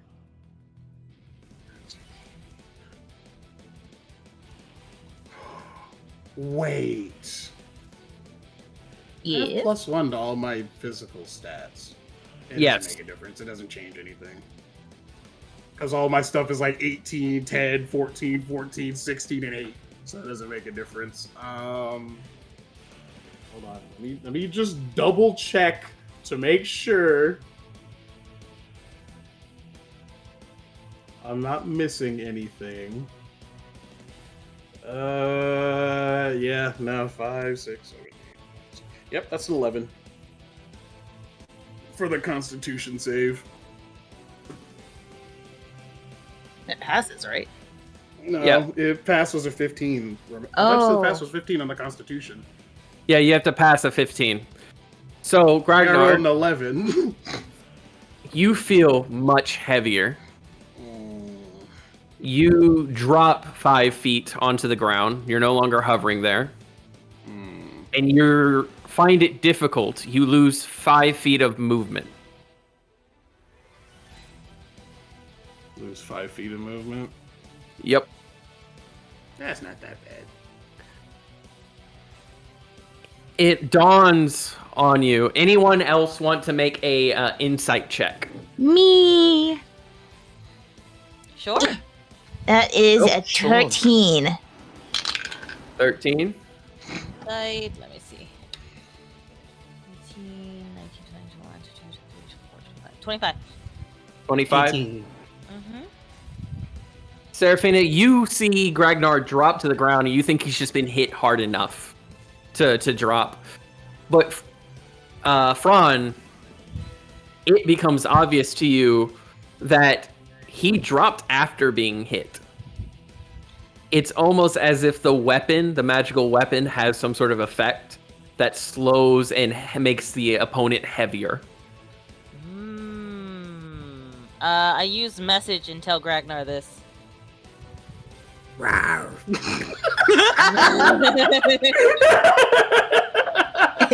Or back at you, buddy. But no, really. You should probably keep an eye on that mace. Or disarm him. Or Yeah. de-arm him. He's going to... Like Garum. Yeah. Like Gareth is crazy. Yeah. Wah, wah. Y'all are dicks.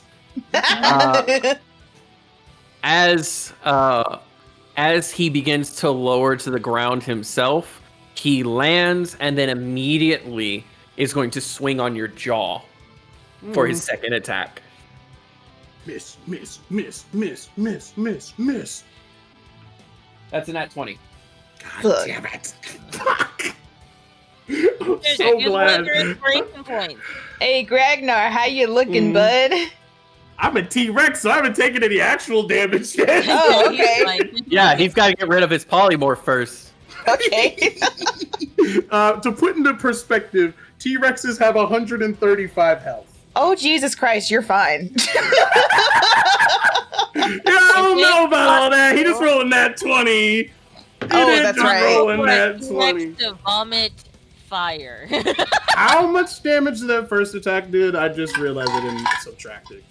Oh, 23, right? I'll say 23. I don't remember. I'll say 23. Okay, that sounds right.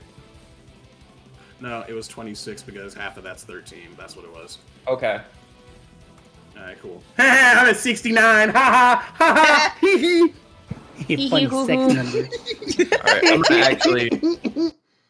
I'm gonna kill my music audio because it's trying to play above you guys and it's messing with my hearing. And I don't know why, and I'm really enjoying the music, but it's getting in the way of the audio for some reason. Oh. So you watch as his weapon gets slightly bigger as well. The head of the mace is now more looking like a mallet or a club as he swings for your jaw. Wow. And that's it.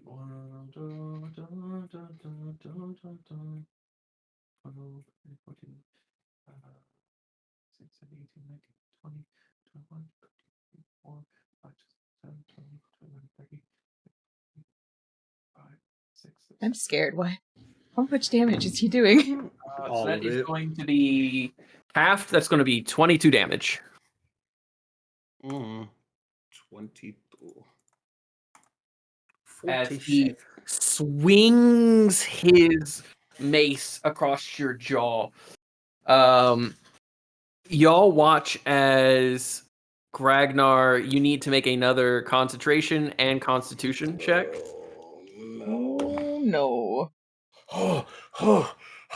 17 for the concentration. We're fine. Okay. Pseudo 20 Pseudo 20. Okay, for so the you are con good. save. You are good. You are on the floor, but you are not like taking a knee or anything. But y'all watch as Gragnar's jaw kind of abruptly like snaps to one side. Doesn't break or anything, but the weight of the paladin's swing goes. I mean, technically, he would like dismiss my jaw because it's currently made of fire. It's a magical weapon. Yeah, no, because I'm made of fire completely, so Yeah. it would like go through. Yeah, you It watch still does as, the damage, but you know. yeah, you watch as Gragnar's jaw cease to exist and remanifests. And it's just kind of like, ooh. And let's see. Lastly, he's going to use his bonus action. Uh-oh. Give me a sec. I gotta bring up his stats and everything.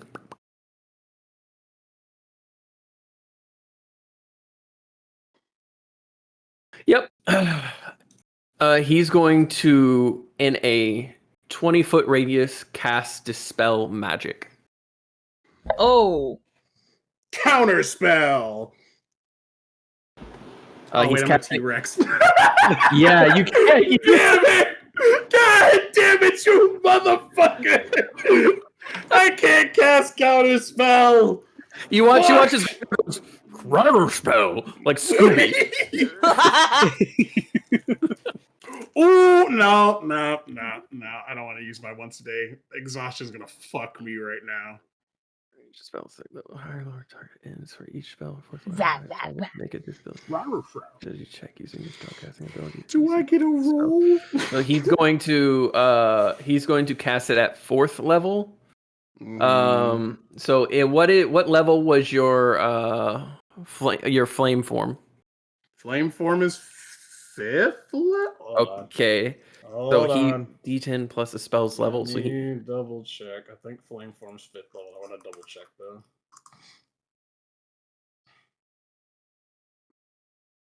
Yep, 5th level polymorph is 3rd. It's 3rd level. Mm-hmm. Okay, so that would I'm sorry, that's your flame form. I'm looking for the flame form. Oh, flame. Oh, he's trying to get rid of flame form. Flame form's Yeah. 5th level. So it's going to be, I have to roll a 11 because he cast at 4th. So it's going to be 11 Oh plus shit! I just realized. I forgot. Hold on. He took fire damage because he attacked me twice. Oh my god! Holy shit! 16 points of fire damage. Oh, damn. Yeah, it does 1d10 every time he attacks me. Shit. And that's a 16. So that succeeds on dispelling your flame form.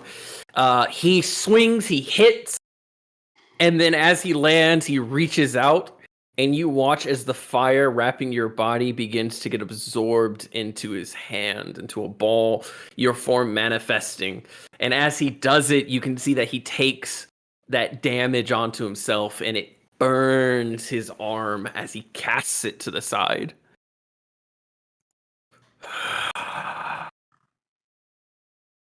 He ain't gonna use no more tricks on me. And that will be his turn. Sure, buddy. I got it. I got fuckery after fuckery up my sleeve. That was but one sleeve. I'm still kind of on fire though. That's the thing that's funny because I still have Mantle of Flame up. That was but one sleeve, and my father was a centipede. Yep, I still have Mantle of Flame up. So I do my 2 attacks. So your Mantle of Flame is gone. Or wait, unless you is put it? that back up. Yeah, that's what he used to spell magic on.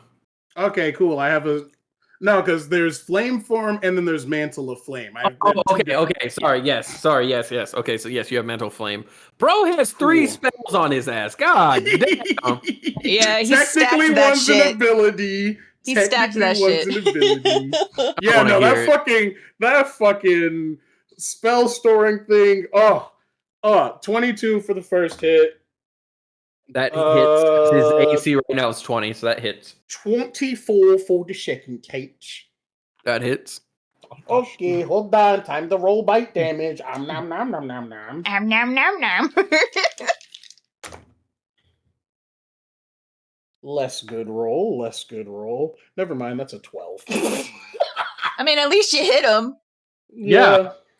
I mean, I have a plus 10 to hit. That's why I was so pissed when we were fighting the other Asmodeus' kid. I couldn't roll higher than a 10. I have a plus 10 to hit. I was rolling like 5s and 6s. I was like, this is bullshit. 12, 13, 14. Is it just when you're in the T-Rex form? Yeah. Oh, okay. Damn it, I lost count. Sorry. 18, no, you're fine. I'm just dumb.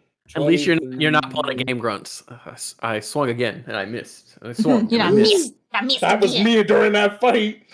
12, I missed both times. I took a long rest and I swung again. 35 points of damage for the first attack. Okay. That's a lot of damage. 5, 10, 12, 19 for the second attack. All right. And that is all I can do because I am still a T-Rex. For reference, since you did take down flame form, so I don't have to worry about this anymore. He takes 4 damage every time he attacks me from Mantle of Flame. He takes 4 fire damage. Yeah, 4 fire damage every time. So he takes that now? He takes that now? No, every time he attacks me. Every time he attacks. It does, yeah. It does specifically say that. I don't get to use it as like a thing on my turn. Even though that'd be really cool to do extra 4 fire damage every attack. No. But yeah, nah. He takes 4 damage every time he attacks me. Okay. Equal to my charisma modifier. Okay. So with that, you you wail on him again. I guess is the best way to put it, because he's standing. He is taking this as a duel, and he is taking the hits. You fucking. You're kind of Hulk Lokiing him right now. Where like you keep whacking him. The difference is he keeps getting up. And he's probably gonna there. drop T-Rex form this turn. I feel like he's gonna drop it this turn. He sits. He can only use Dispel Magic once a day, but that's player knowledge. He stands up. Oh, I was talking about the HP. I don't got that much T-Rex health left. Oh. He's been hit like a fucking truck. He stands up and he looks at you. There is just rage in his eyes, frustration. He was not expecting you to be this strong. He knew that you were going to be a challenge, but he did not expect you to essentially fire dragon him as a T-Rex. Nah, Gragnar is a full believer of, I'm not underestimating my opponent, but bitch, you dying. And so he is going, I'm pulling out all the guns. You're going to watch as his mace transforms into what looks to be more like an axe. His damage type is slashing now. And he is going to go ahead and he's going to let it go. And that weapon is going to float there. Oh, God. Another magic weapon? So no, it's the same magic weapon. He's now letting it have its own turn. Oh, Yeah. shit. He had it in his hand beforehand, and now it's doing its own thing. And he is going to go ahead and take a boxer pose in front of you. He's gonna two-piece a T-Rex. And he's going to left-right swing on you. And you watch as his gauntlets glow. Oh, shit. Yeah, no, when I said he's probably knocking me out of T-Rex this turn, he's knocking me out of T-Rex this turn. And so you knocked the T-Rex out of him. He's going to go ahead and make 2 swings at you. Uh-huh. God damn it, it's the Scott Pilgrim reference. Shut the fuck up. Knock the dog out of her hair. That's what I was getting at. Right out of her hair. First attack is going to be a 21. Yeah, that hits. All I don't right. have 16 as my armor class anymore. And I could cast as a T-Rex. This shit would be broken as hell. And that's a nat 1. Let's go! Yay! So you can parry that. I love parries. So he is going to swing on you with the first fist. And so that lands. So he's going to swing that one. And then we get Again. the parry. Yeah. So his smite kicks in. So is it just a melee attack? It is a melee attack. With Yeah, smite that's a added. 20. That's a 26 for my parry. Okay, so that's a 26. So that 26 will hit on the second time. So first he's going to go ahead. It swinging out of the way. Yeah, so let's see, that's 11, 12, 13, 14, 15, 16, 17, 18, 19, 20, 21, 22, 23, 24, 25, 26, 27, 28, 29, 30, 31, 32, 33, 34, 35, 36, 37. Then it's plus 4, 37, 38, 39, 40, 41. So that's going to be 41 as he lands a hit on you. And you Another thing that is crazy. What's I'm up? still in T-Rex form. So you all hear the audible sound of the fist connecting, the physical strength of him punching a T-Rex in the fucking jaw. There's an audible crack noise as he swings. And the flash of light from his smite as it lands. And then he's going to swing again, and it's going to whiff. I want to just catch his fucking hand in my mouth as he swings. You catch his hand in your mouth. It's a nat 1. And what do? Do you bite down? Do you fucking flip him around? What are you doing? Bite down. Take his arm! Yes, Take his arm! please. Yes, Toss him like a salad. please. So I guess I do the bite damage, which is a little insane. Let me double check before I roll this that it is these numbers. Yeah, no, it's that. Yep.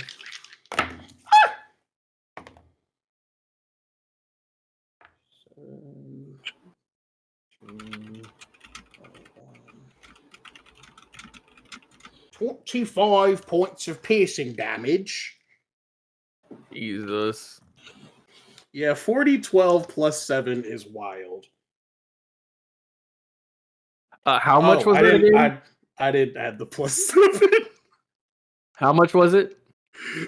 Wait, no, I added it. Did I add?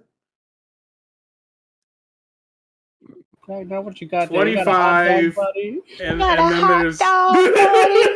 yeah, there's 25 plus 7, so 32 points of piercing damage as I bite him. You chomp down. He misses. He whiffs, and you chomp down on his arm down to his shoulder.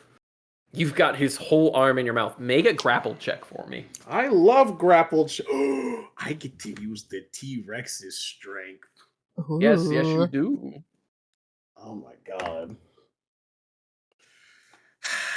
I'm not surprised.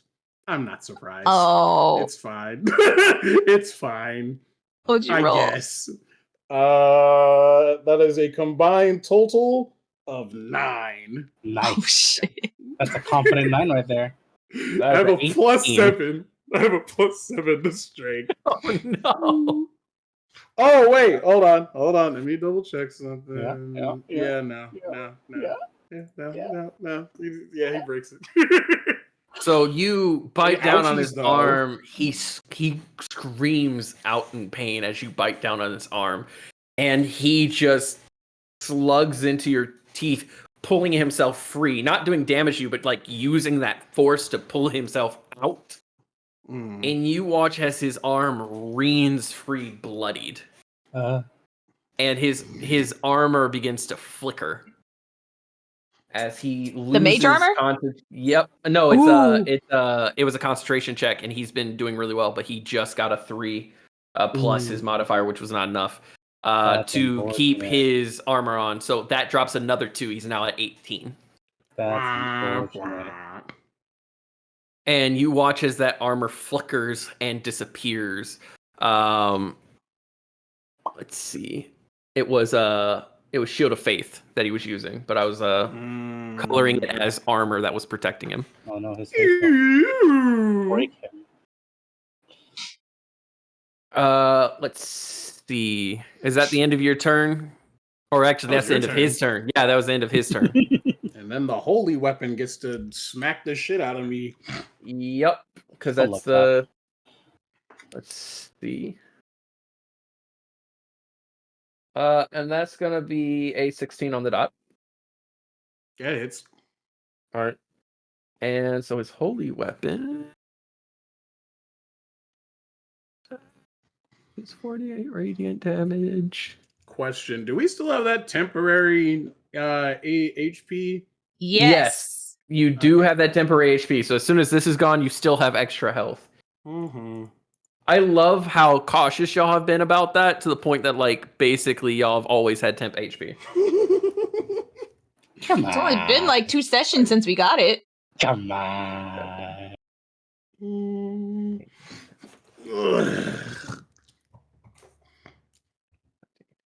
I am shaking. That is 22 from the weapon. God, I was hoping it would only be like, because that's cutting into my actual health. I get knocked out of T-Rex. How much total? 22. It doesn't matter, because with the way that we said polymorph works in this world, the minute it goes away, that nullifies the rest of that attack. Oh my god. Oh, thank God. Oh my god, thank fuck. That would have So sucked. Okay, unless, I'm out of unless it T-Rex. unless it does essentially more than your health. Like I think we said that if it does double your health, you're dead, right? But in order That's to usually how do it that, works. it would have to be enough to get rid of your polymorph, then double your health, which that's a lot.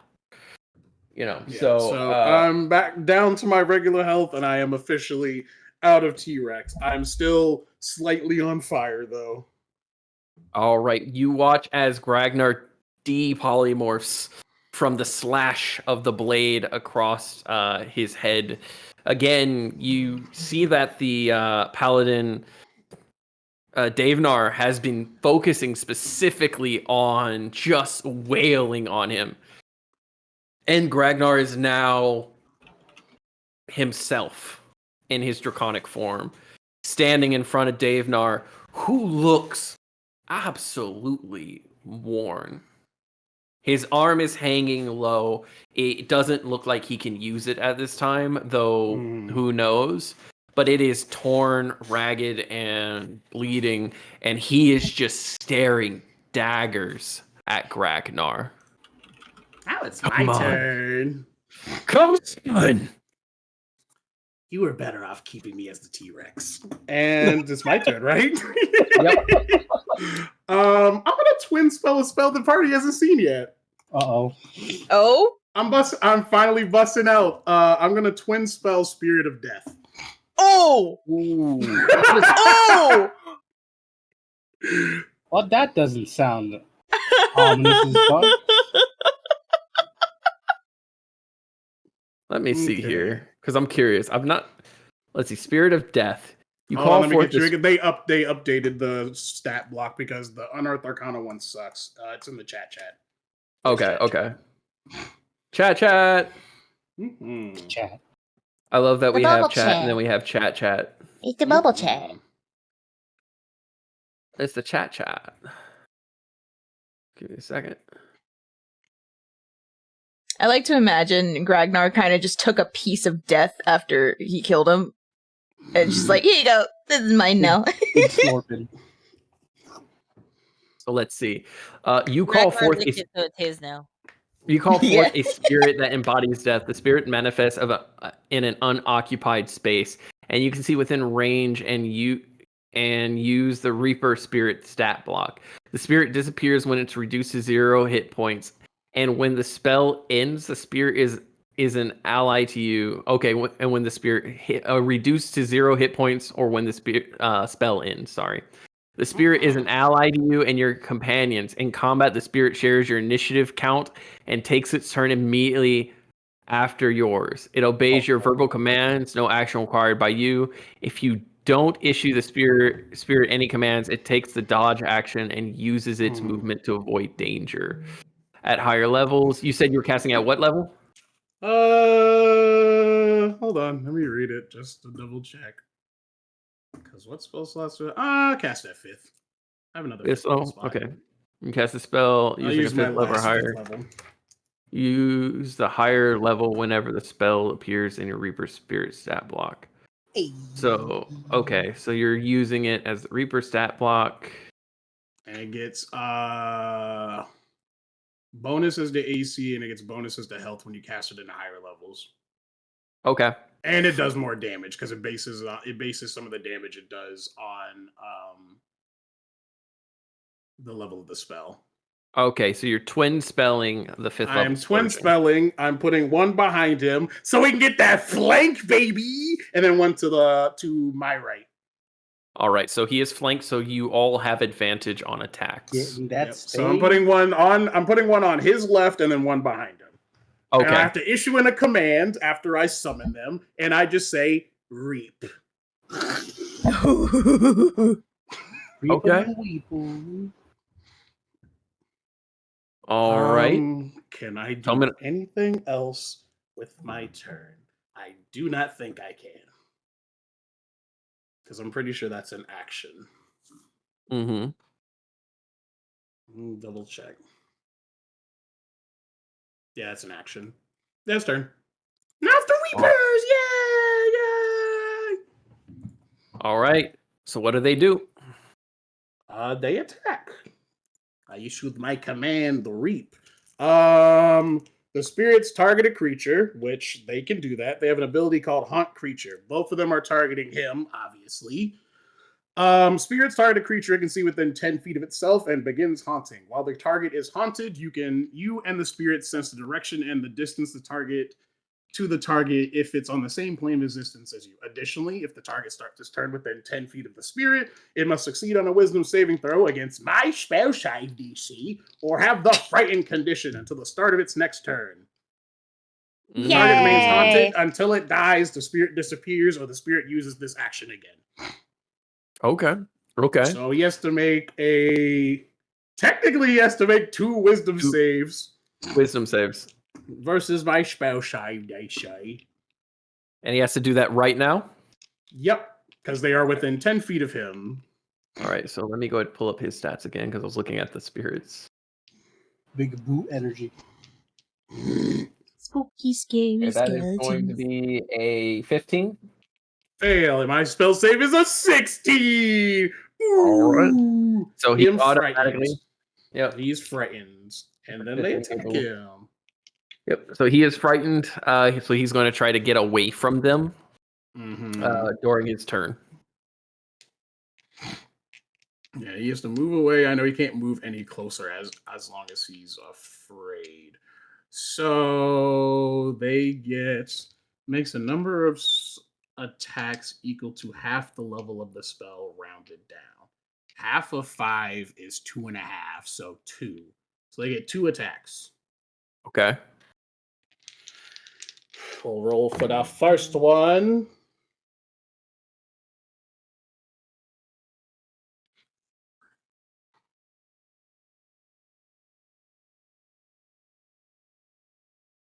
Your spell attack. Okay, I was wondering what was the spell. It was.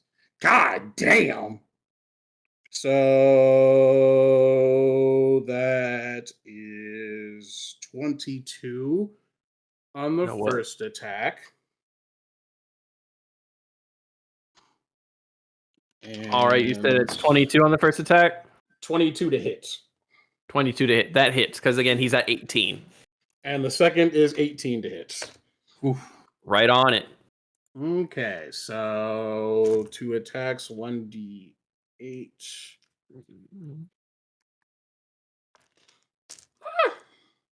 Well, they both hit. I might as well just roll both of them together. Hold on.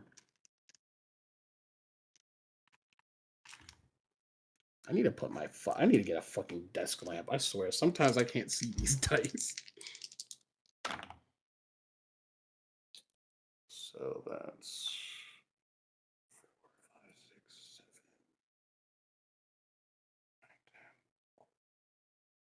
7, 8,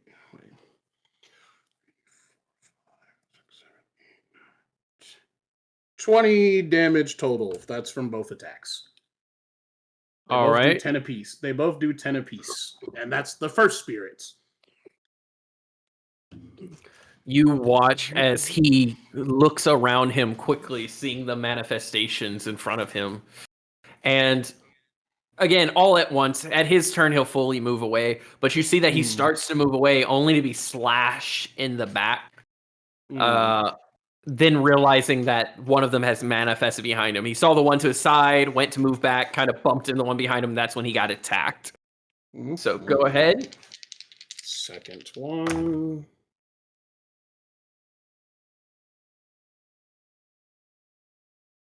$27. God damn. Go ahead. That hits. And oh shit, did I actually miss? One of them missed because I rolled a 1 and a fucking 2. You rolled a 1? I rolled a 1 and a 2. I have advantage because they're flanked. Okay. Yeah, so I rolled a 2 plus 8 because that's my attack modifier. Hold on. How much damage does this do? 6. I did start playing that, by the way, Beck. So my stream can hear the badass song that is Choose a Deity. 8, 9, 10, 11, 6, 9, 10, 14 points of necrotic damage. This is Okay. all necrotic damage. I forgot to mention that. Oh, okay. That is important. Oh. Yeah, the death ones, they all do necrotic damage. Okay. So it's 14 and then how much? It was 14 and 20. So we're going to go ahead plus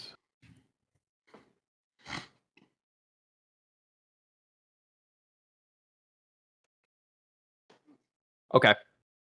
That is important.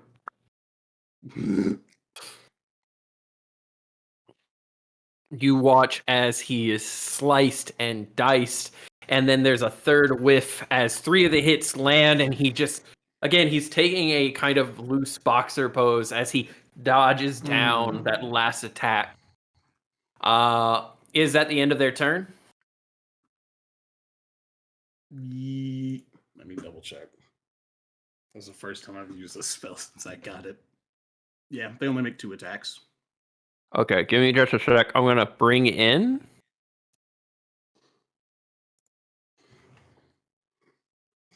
You know what Banshees will do?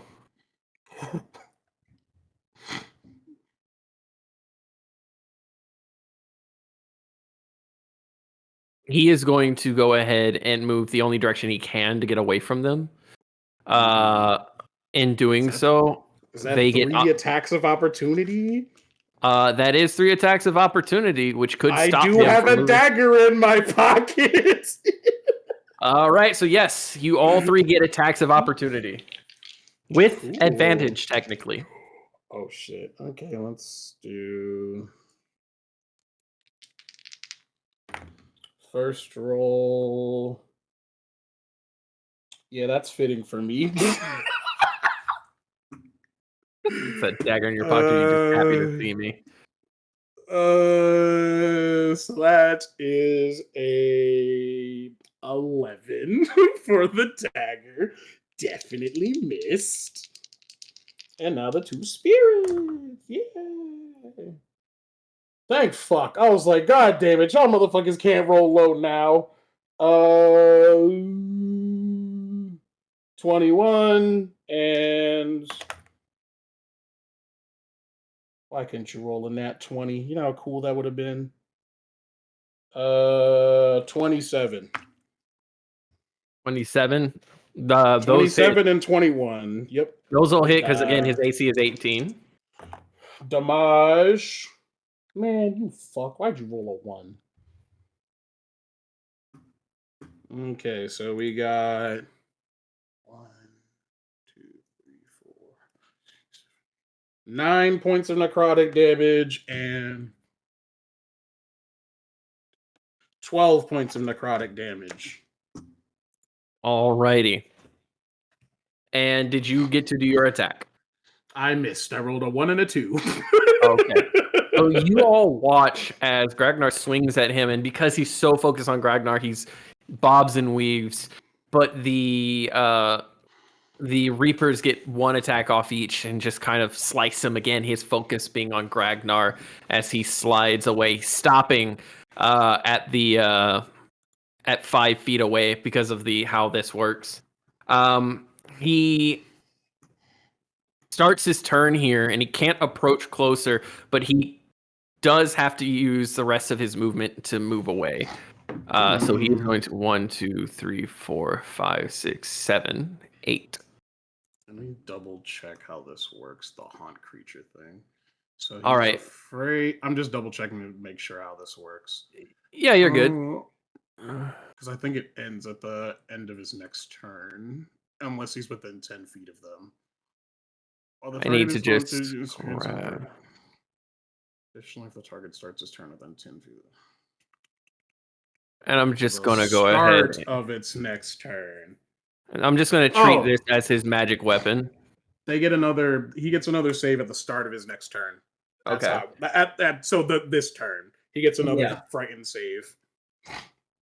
That's so going he gets to roll twice. That's going to be a dirty 20. Yeah, it passes. A nat 20. Actually, yeah, I was like, wait, no, it doesn't make sense for him to be haunted twice. I don't think you can be double frightened. I mean, that's Shaggy and Scooby.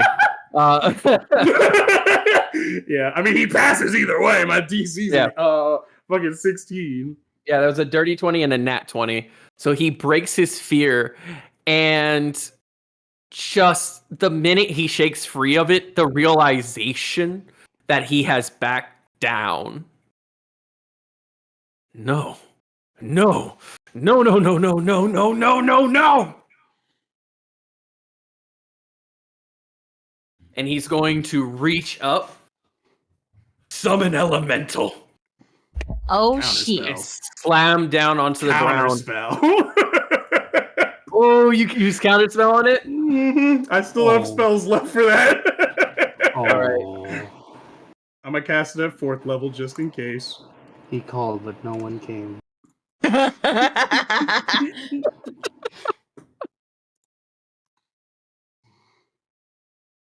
Let's see. It is a 4th level spell, so you automatically cancel it out.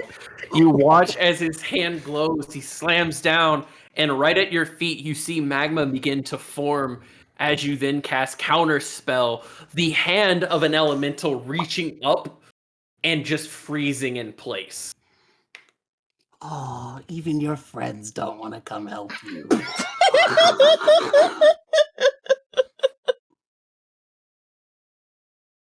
Fine.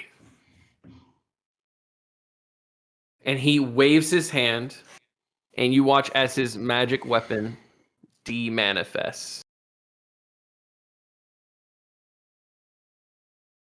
Then it's just gonna be me versus you and yours. And he'll reach up into the air. Goddess. Bride of the White Dragon. I wish I had silence. I do. Your guardian calls. Silence. Yeah, I was gonna say somebody do something. Do you cast silence on him? I cast silence on him. Do you do it to where like he doesn't hear you, or like?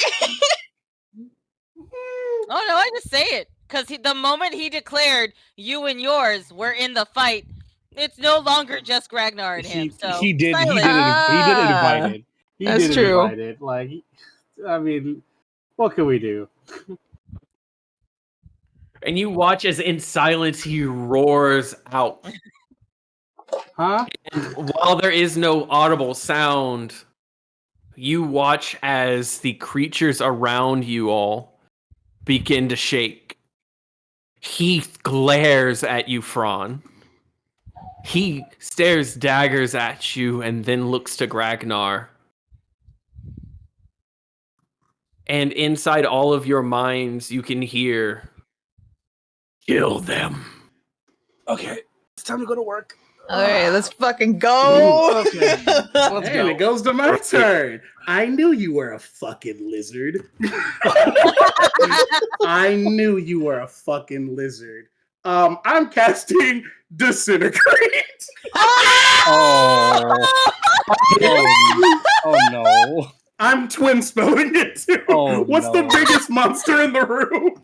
It would be the 30-foot long centipedes. Yeah, I'm literally Oh, just no. like twin spelling it, pointing both different directions. One at him and one at the big ass fucking centipede. So y'all watch as Gragnar, almost as if he has finger guns, reaches in opposite directions and casts Disintegrate. And want just you to because that's such a badass image, it's going to hit the centipedes directly in their heads as they begin to charge at you. Roll your damage. Oh, hold on. I think they get a save. Hold on. So I want you to know, like, right after you deliver that line, because I'm listening to my D&D playlist, right? I've been doing that this entire time, just kind of listening. And this one came on, and the title of it made me fucking laugh so hard. Anybody can find love. Except you. I fucking love that song. You get Really to, good. Holy they shit. get a dexterity saving throw versus my spell save DC. Okay, so giant centipedes don't actually Do they get a save? geez. Give me a second. 1. They do get a dex save actually. I'm only attacking one of them because the other one's hitting him. That's a 17 for one of them. That's a pass, so I think they take half damage. And that is a 16 for the other one.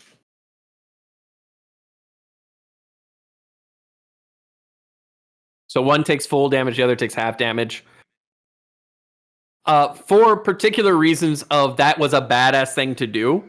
The one that takes full damage is going to just his head is you hit him in the head, so it's just the head disintegrates off the body as it drops. And I'm assuming homie in front of me is the one that's saved. Yeah, the one that's near him. Oh no, I wasn't aiming for him. I was aiming for him, not both centipedes. Oh, for him and one of the centipedes is what I was aiming for. Okay, so we will say that this centipede was the one that you hit. It disappeared because that one. So I rolled for the centipede. Sorry, I'll roll for him. Give me a second. Fail.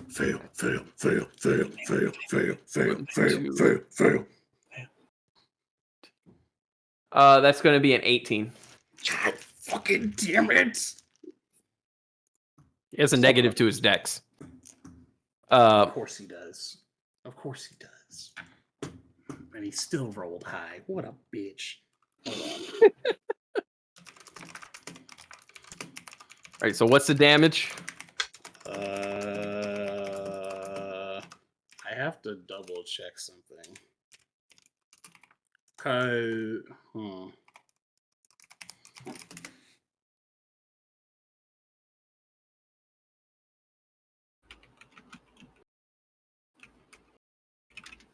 fuck.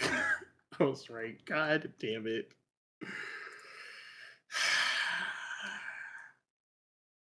Yeah, when you save on disintegrate, you don't take any damage. Okay. You still have killed a bardic giant inspiration? centipede, mate. So it was a save on him. It wouldn't. Bardic inspiration wouldn't affect this particular roll. Oh, I have the yeah. There's a sorcerer. There's a sorcerer meta magic option that makes them roll a disadvantage, but I didn't take that because I wanted to do damage. All right, and so I need the party to do me a favor and roll initiative. Yay! We're gonna say that Gragnar gets off the top, and then we're gonna say his +2. I got 15. So you got a 15. 17. How fast are these things? I didn't think about that. And then he's here.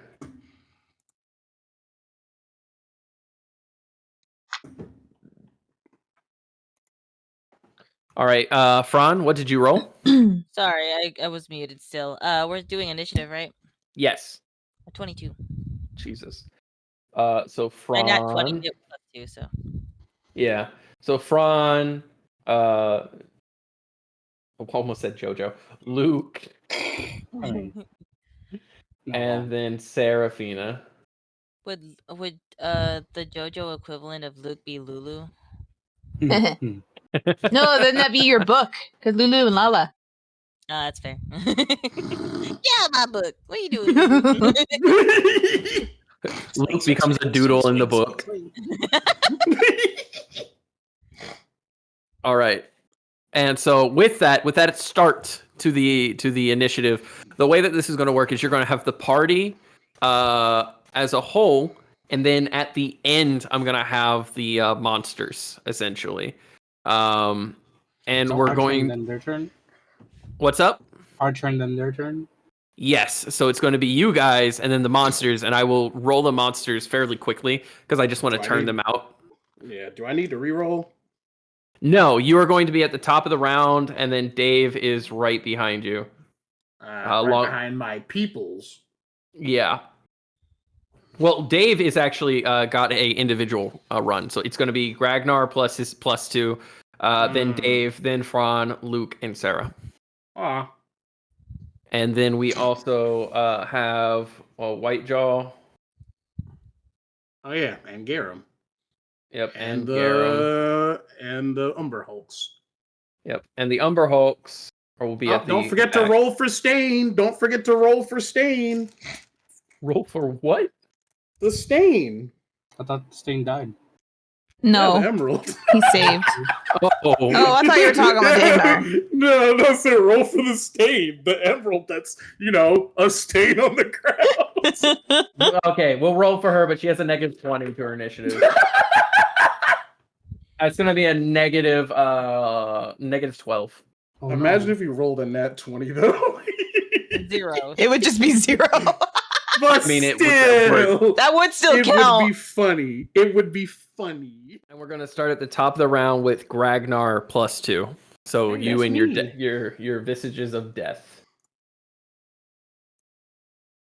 God, I've been sitting on this spell for so fucking long. It's pretty cool. What, disintegrate? Yeah. No, fucking Spirits of Death. I picked that Oh. up right after that fight, actually. Which fight? When I got chopped up in little tiny pieces. That was so long ago. Yeah. He's been So cooking. long ago. Yeah, I haven't had a reason to use it. It's mostly just like, they don't do a crazy amount of damage. It's just mostly like the intimidation factor. Like, bitch, I just summoned death. Go sit down. Ragnar just had to get a vibe check from both of them. It's fine. Hold on. I gotta double check something.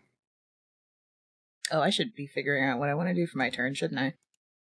Mm-hmm. So how is Paladin boy looking? He looks rough. He looks really rough right Angry. Like about to And, drop rough or like? I mean, his arm is practically mangled from Mm-hmm. being inside the T-Rex. He looks bloodied and beaten and exhausted. So, I mean, in this moment, most definitely he looks like he's tired. I'll give you a free action. Do an insight on him. Oh, okay. Insight, that is a 17. He looks beaten. He looks tired. And he looks furious and desperate. I'm being an asshole. Well, yeah, nah, I'm gonna be an asshole. I'm gonna cast Catapult at 4th level. Oh my god. Pick up one of the rocks from the throne he was sitting on and chuck it at him. All right, that's an 18 to hit. So, how does catapult work? Hold on. But you see, it catapults things. It's literally just yeet the spell. Hold on, let me double check something. It is Yeet the spell. I don't have enough to twin. I don't have enough points to twin spell it. Choose one object weighing between 1 and 5 pounds. It goes up. Increases by 5 pounds every. Oh my god! You can just take up a whole fucking boulder. Yeah, so 5, 10, 15, like 25 pounds is how much I can lift currently with Catapult. Because I'm casting it at 4th level. So the object flies in a straight line 90 feet in a direction you choose before falling to the ground. Fun fact, I always like to picture that at the minute it hits 90 feet, it just stops and drops. Like, it doesn't have a curve. It just goes... It goes back to the Magic out. Magic Yeah. piece empty. No more magic. If it would strike a creature, the creature must make a dexterity saving throw. Okay. or take cheese damage. And it's got to be against your magic attack. Yeah. Spell save DC. Get all the bad rolls out. Please fail. Please fail. Please fail. Fail. Fail. Fail. Fail. That's Kill going to him with the be bomb. a 17. I did damage! No, I didn't do any damage. I'm going to move my full movement forward.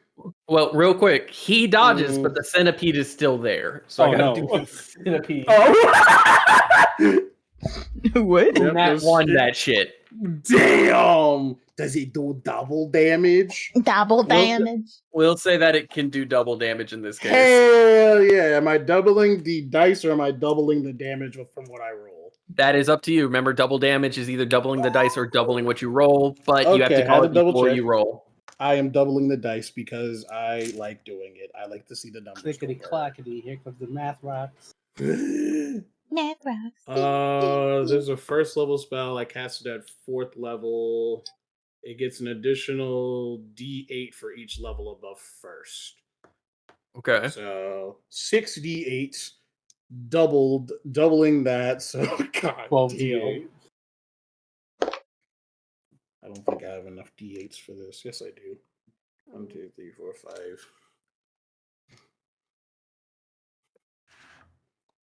Yeah, I don't have enough D8s. I have 5.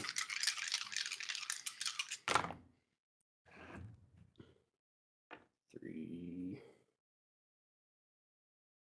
9, 12, 18, 19,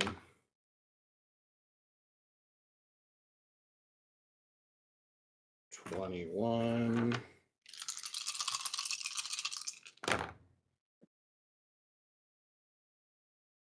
22. God damn it.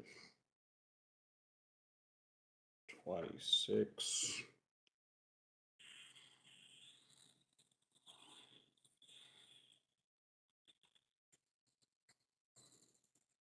31.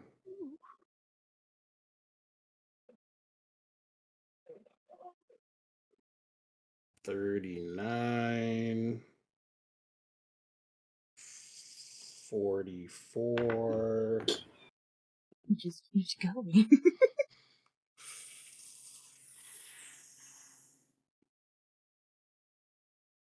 51 points of damage. Yeah, 51 points of damage. 51 points of bludgeoning damage as I chucked the fucking rock from the throne he was sitting on that he broke. Big boulder. You watch Just as that disintegrates. centipede. You watch as he dodges that rock, that boulder that you throw. I like to imagine And- it like skirts past his fucking head, and he just hears the fucking centipede just implodes. Yes. Yeah, you watch as this body of the centipede just go from the center, and its 2 halves fall to the ground because it had 40 health. And I'm gonna walk forward my full Not movement. anymore. Which is 30, or it's -5. So what is your movement? 25. So it'd be 25. I'm gonna be a little bitch about this. I'm gonna use my wings and float towards him. 25 feet. T-pose, And my T-pose. dudes are moving with me. Their speed is also 30, but they also fly. Okay. So they would actually be 1 block ahead of you at this point, or next to you and then 1 block ahead. All right. Let me And double with check something. Hold on. Damn, he's 1 square away for it to work. Hold on.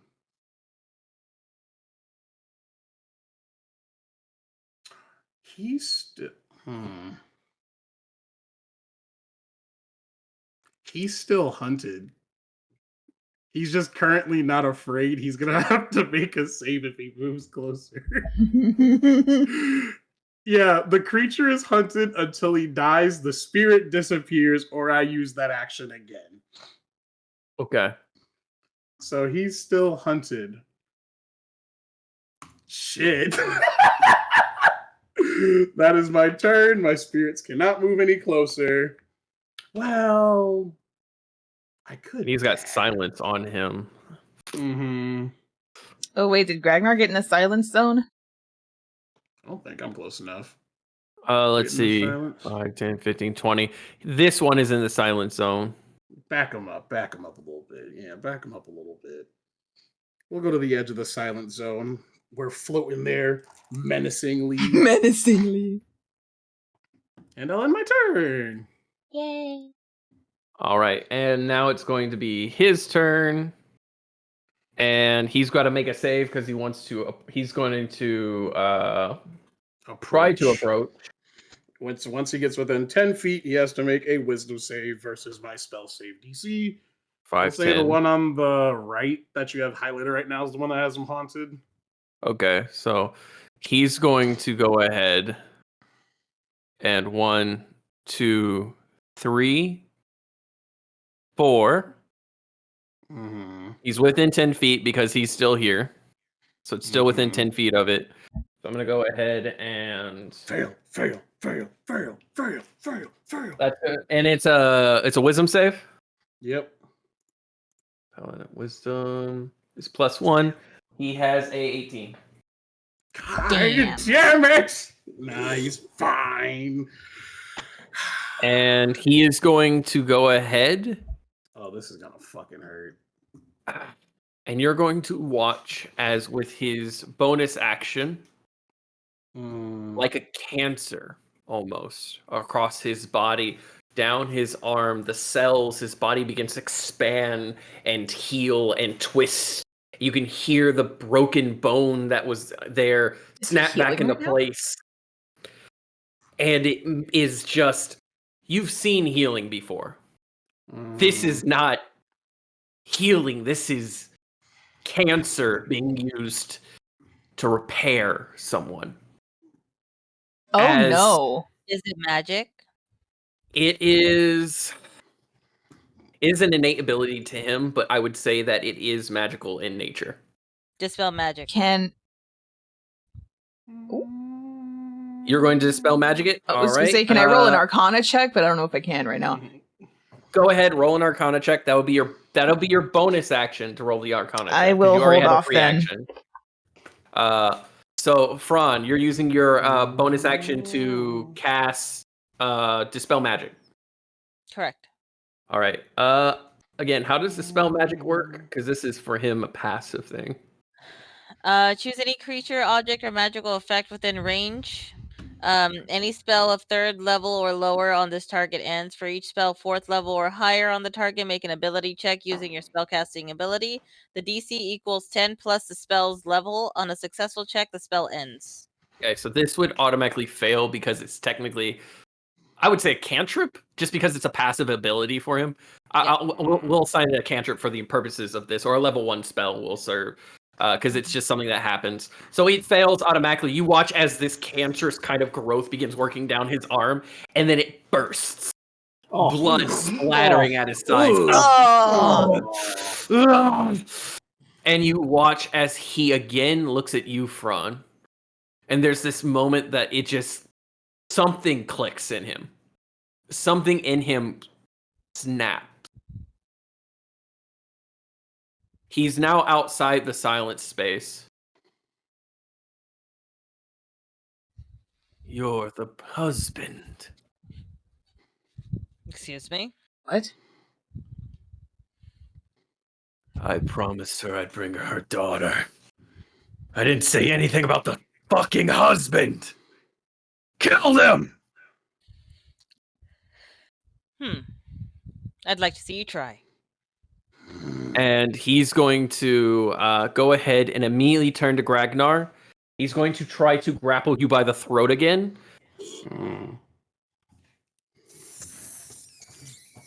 And that's going to be a 13. I need you to make a to grab you, because it's a strength competition. Oh, grapple check. Hold on. Yep, grapple check. That's cocked. God damn it! Stop rolling cocked, you bitch. Well, then get good at rolling. Sorry. Sorry. 9 minus 1. 9 minus 1. Oh. I am very weak.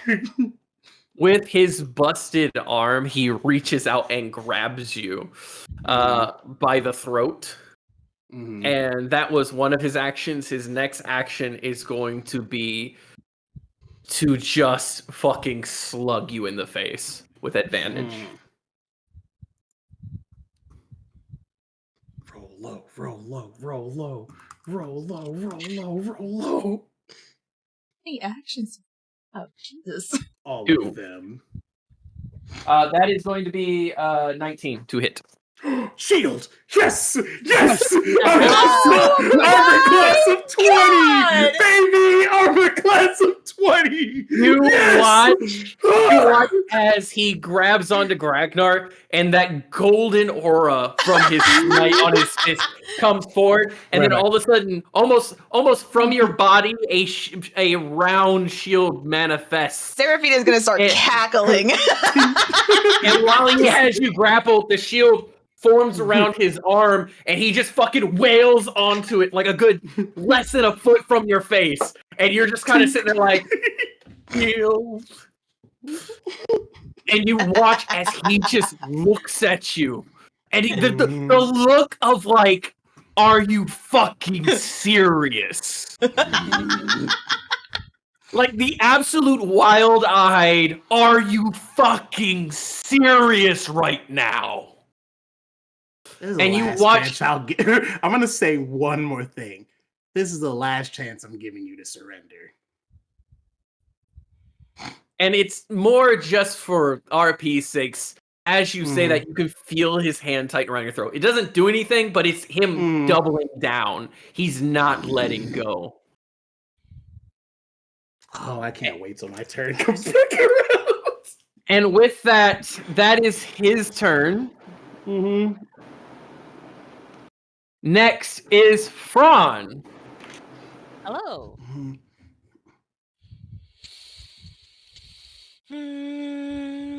Leave him to me. Leave him to me. Focus on the guys around you. Leave him Oh, I to was me. planning on it. Fran's not going to lay a finger on him. He's just going to speak. Because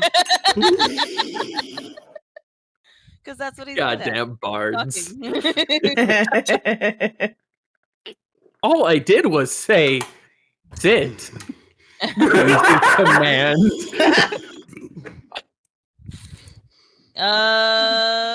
Let's see. What are our enemies right now?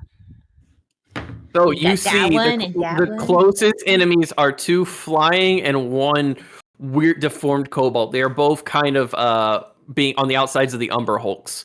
And then from there you see across from you a large amount of monsters, including 2 what look to be dressed in some sort of like armor, but it almost looks like it's made from flesh and made from like bugs and things like that. So like the armor. Can I use a perception check to see if that's made of metal of any kind? Yeah, I know what you're doing. Actually, that would be an investigation, not perception. Okay, I can do that too. Give me a second. Okay. Investigation. My investigation's a plus 12. Oh, God damn. one second. That came out cocked.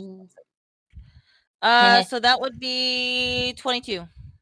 So it is a mix of like giant scarab bones and Umber Hulk bone, Scarab, man.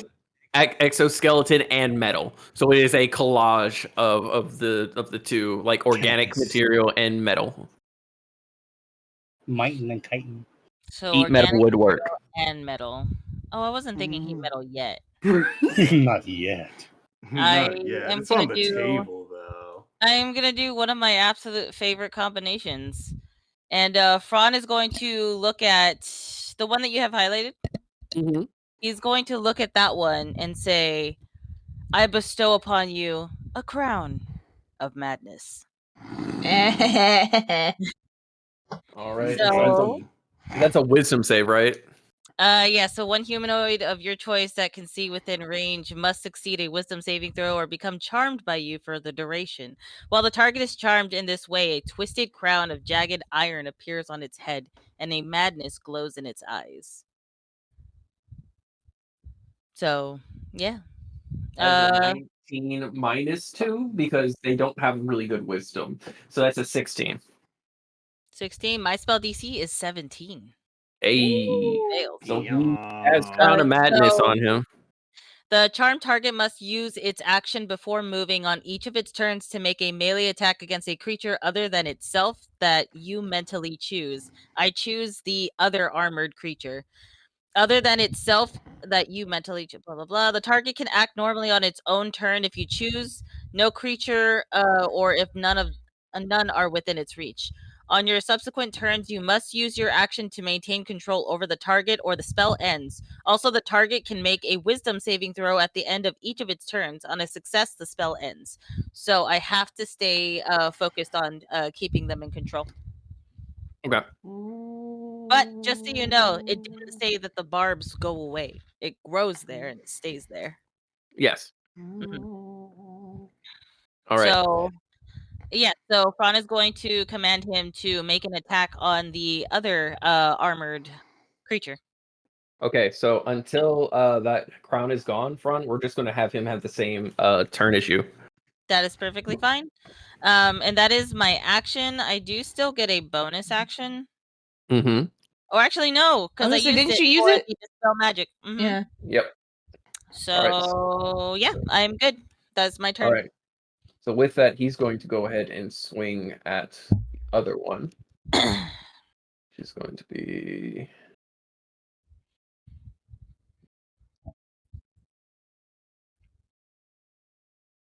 That's cocked. Everybody cocked. only a lot. Oh my god. But you know all about that, don't you, Davenar? No, yeah, dude. You watch as, with advantage, because he was not expecting, this creature was not expecting to be hit by a comrade. This creature swings into the face of him with what looks to be a large metal, you could say club, but it looks like a bunch of metal has been thrown together and wrapped as it just swings into its face, dealing, in this case, 22 damage. Damn. In that moment, Fran is going to speak out while he's focusing on keeping him in control. He's going to speak out to Seraphina and Luke. Protect me so that I can keep this going. You have to tell me twice. All right. And is that the end of your turn, friend? Yes, that's what I'm going to do for now. All right, Luke, it is you. Put me 10 feet in front, actually 15 feet in front of Fran, and I will take a defensive position. All right. So you're holding your action? Yeah. Until Okay. someone approaches. All right. And then if that's the case, Seraphina. I would like to use Summon Draconic Spirit. Okay. Hey. Spirit. I'll send it in the chat, so. And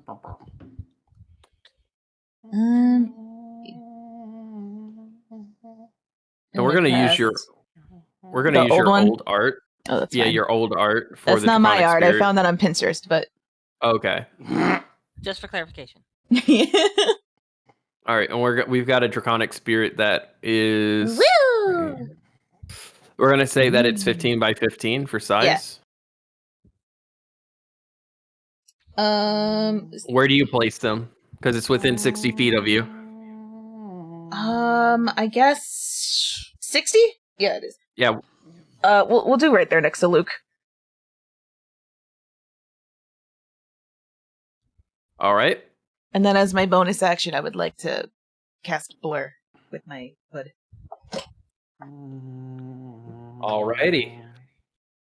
It's becoming a party. I mean, Also, imagine Luke taking a defensive stance and suddenly a fucking dragon is next to him. Oh, hello. Hello. I was reading my journal a bit, and I found this. It looks like, my apologies. Let me introduce myself.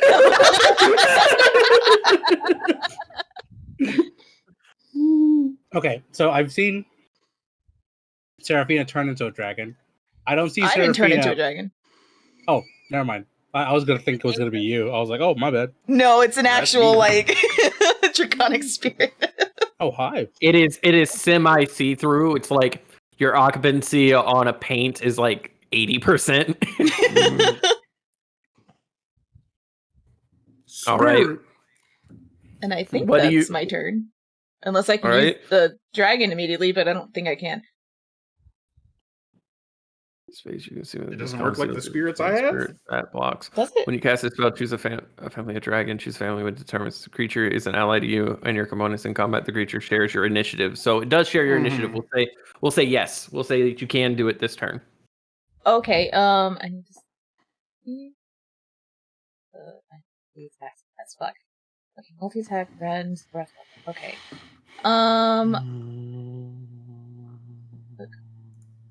How far is that flying one? 1, 2, 3, 5, 10, It'll hit, 15, I think. 20, 25. Yeah, 30. I'm gonna He's do- right within the range. Yeah, I'm gonna do the breath weapon on the flying one. And then that is...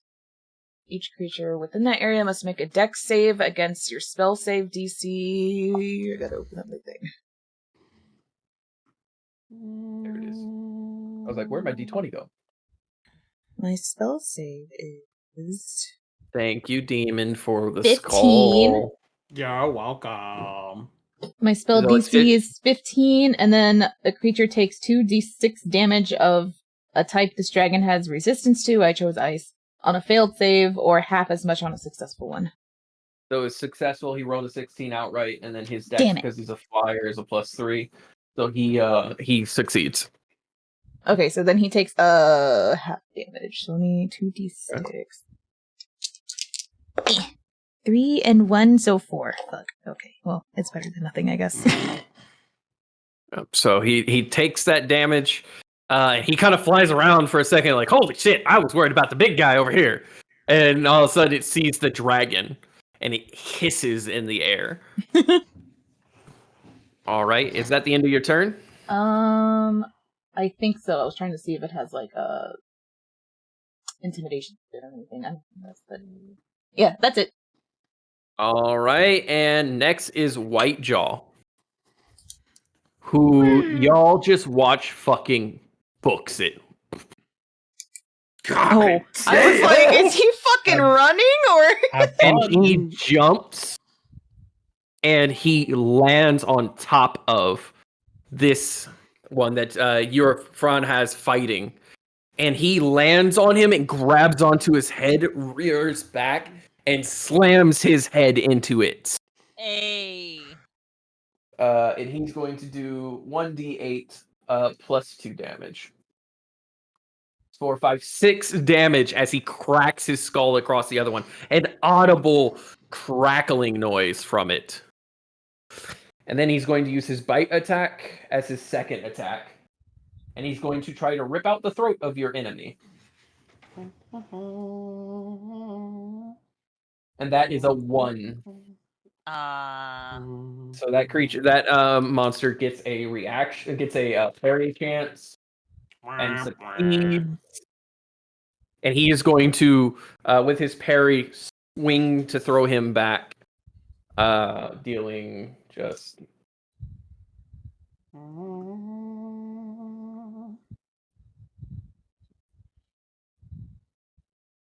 Yeah, he's going to get thrown back 10 feet and take 20 damage. Question real quick, DM. Yes, Did we say the summon draconic spirit was a once-a-day ritual? it is once a day ritual. Okay, I just wanted to make sure. Yep. So it is a once a day ritual for now. Okay. Alrighty. White Jaw's turn is up, and now it's Garum. With the new fancy arm. Oh my god. You watch as Garum takes a running pose, arm out to the side. He looks at Fran and smiles. This is why I didn't want you to fix my limbs. And he's going to use Dimension Door. Oh, Since when the fuck did he have that? Save some for the rest of us. And he's going to appear here. And as he does, he pulls out one gun, aims for this Cobalt, and pulls the trigger as you watch a black bullet fire.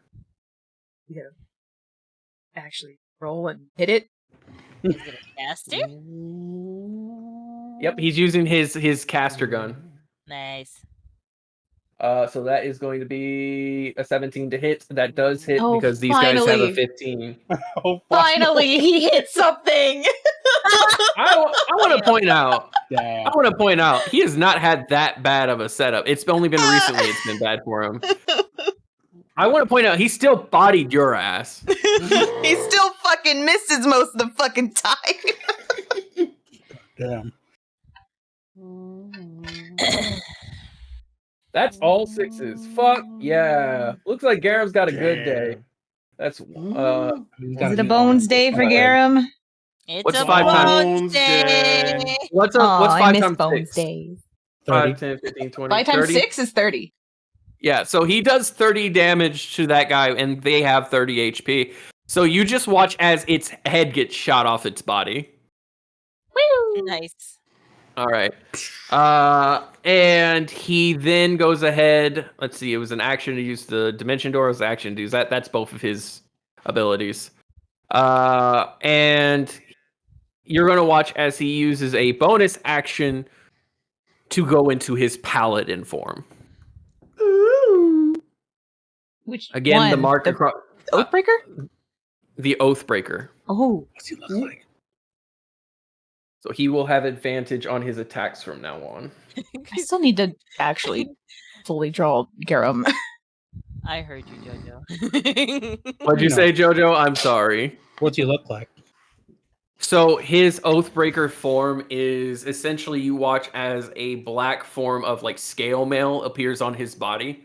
He ends up, his eyes are a violet color, and his arms match that armor. His arm and leg matches that armor with gold accents. And there is a bit of kind of shadows that seem to almost like smoke around his body, which allow for him to have advantage on his attacks when he is within melee range. Oh, doesn't this form hurt him? Yes. Oh, no, we gotta work fast. Question. What do the Yes. greater mana potions do? We never used them, and I still have them. Greater mana potions return a level 4 or less spell slot. Regular mana potions do a level 2 or less. It is a bonus action to use, so you could technically use an action, use a bonus action, then use an action again. Or I'm sorry, you not use an action again. It gives you your spell slot back. Regular mana potion is level 2 or lower. The greater is level 4 or lower. Alright. Double checking, because I was looking through my inventory to see if I have anything I can use that's currently useful. All right, and next is the Umber Hulks. And the one directly behind y'all digs into the ground, and you can feel the ground lift up a little bit under your feet as he works underneath you and pops out. He pops out here. The other ones proceed to absolutely jump in the air and tackle the flying enemies. So we're going to see. I'm going to roll once for them just to see if they hit. They do, because that's a net 20. You watch as the Umber Hulks in their massive bodies leap into the air almost majestically. And you watch as the slow look of these flying, twisted kobolds go, oh,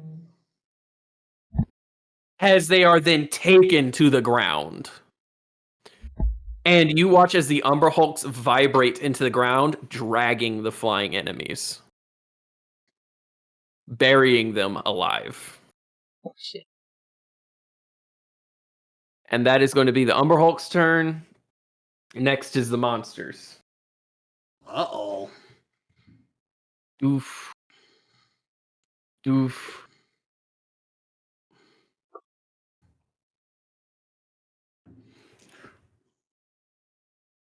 And they are going to fight there.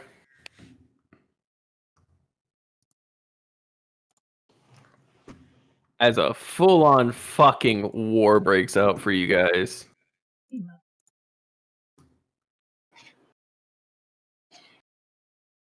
And that's going to get here to the dragon. All right, so they're going to go ahead and attack. You are holding your turn. So after this, after I do the rest of the monsters, Luke, you are holding your turn until a monster approaches. Yeah. So you will have your opportunity to attack this monster as it swoops down at you. Thank you. Thank you. So that is going to be a 17 plus 2. Let's see. That'll hit him. That'll hit the Umber Hulk. That'll hit him. What is the AC? So 17, 18, 19. Does 19 hit your deaths? Let's find out. Do they need to make saves? No, I'm the one that has to make a save to keep them up because it's a concentration spell. Okay. Their armor class is.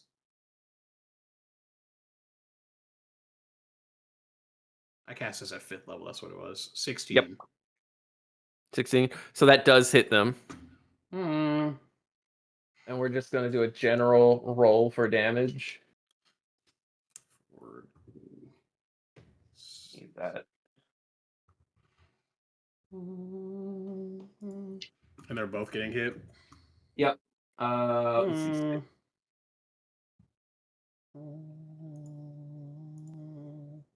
They're both going to go ahead and take 23 damage. Okay. And that's going to be for them. Garum does not get hit. I His DC can is open 20. up 2 calculators. Let's go. You said 23? Yes. All right, cool. All right. And so, Luke, one of these creatures is coming at you. They rolled a 19. Does that hit you? Yes. Okay. You take the same amount of damage. Sorry, what was it? 23. Say 43. 23. 23. Oh, okay, I was like, I guess a lot. Oh, no.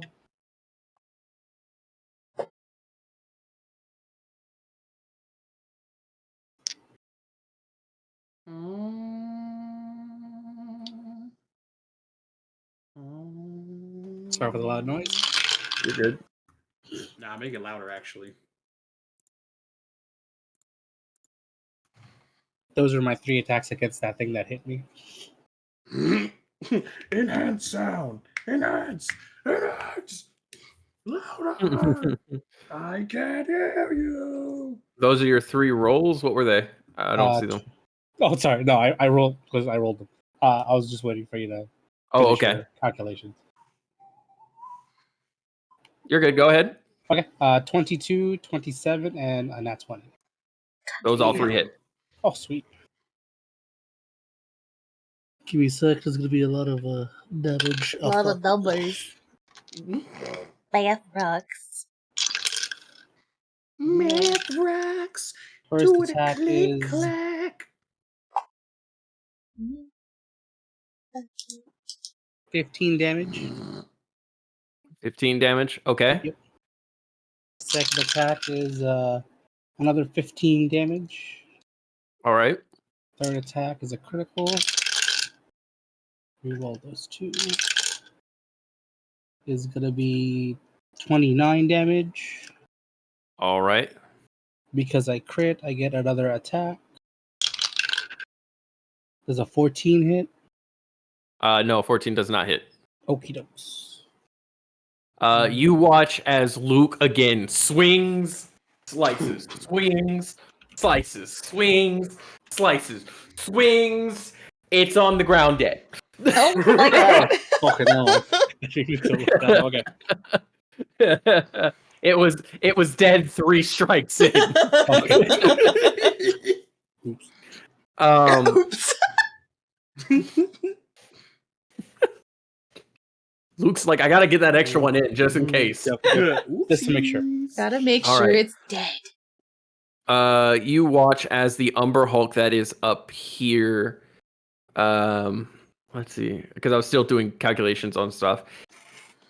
he gets absolutely kind of bodied instantly from the damage that he took before. Ooh. So he dies.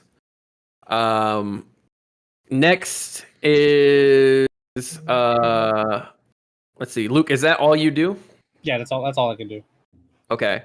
We're going back to the top to Gragnar +2. That's me. Wow. So I'm just gonna look at him. So I take that that's a no on the surrender. Eat shit. Ashes it is. I cast Dragon's Breath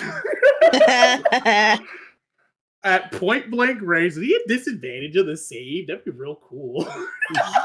No, he doesn't get disadvantage on the Aw, boo! Okay, so I'm using Dragon's Breath and using my once per day you gave me. save. All right, so auto Where succeed. No, where I double all the dice that Dragon's Breath does. All right. All right, so it's going to be a save on his behalf, which is going to be your spell DC. I mean, double check if that's what it is. Where the fuck is it? I just had it up. Oh, it's because it's in here.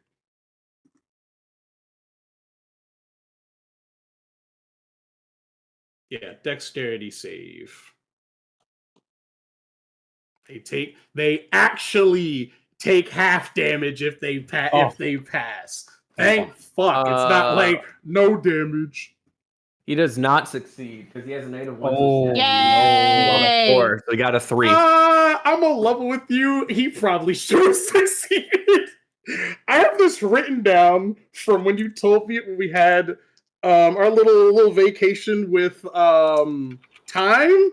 Dragon's Breath base damage got updated. It now does 8d6 as a base. And I'm Oh. doubling that. Yep. At point blank range. Luke. Oh my god, that's 1 and 6s. Holy shit.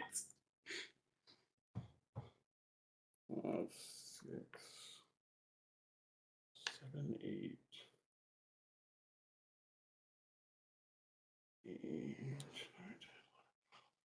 14,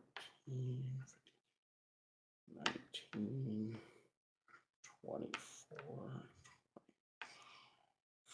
27.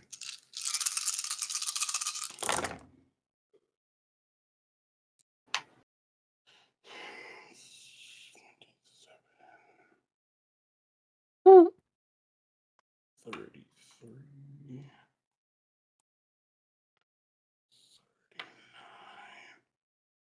40.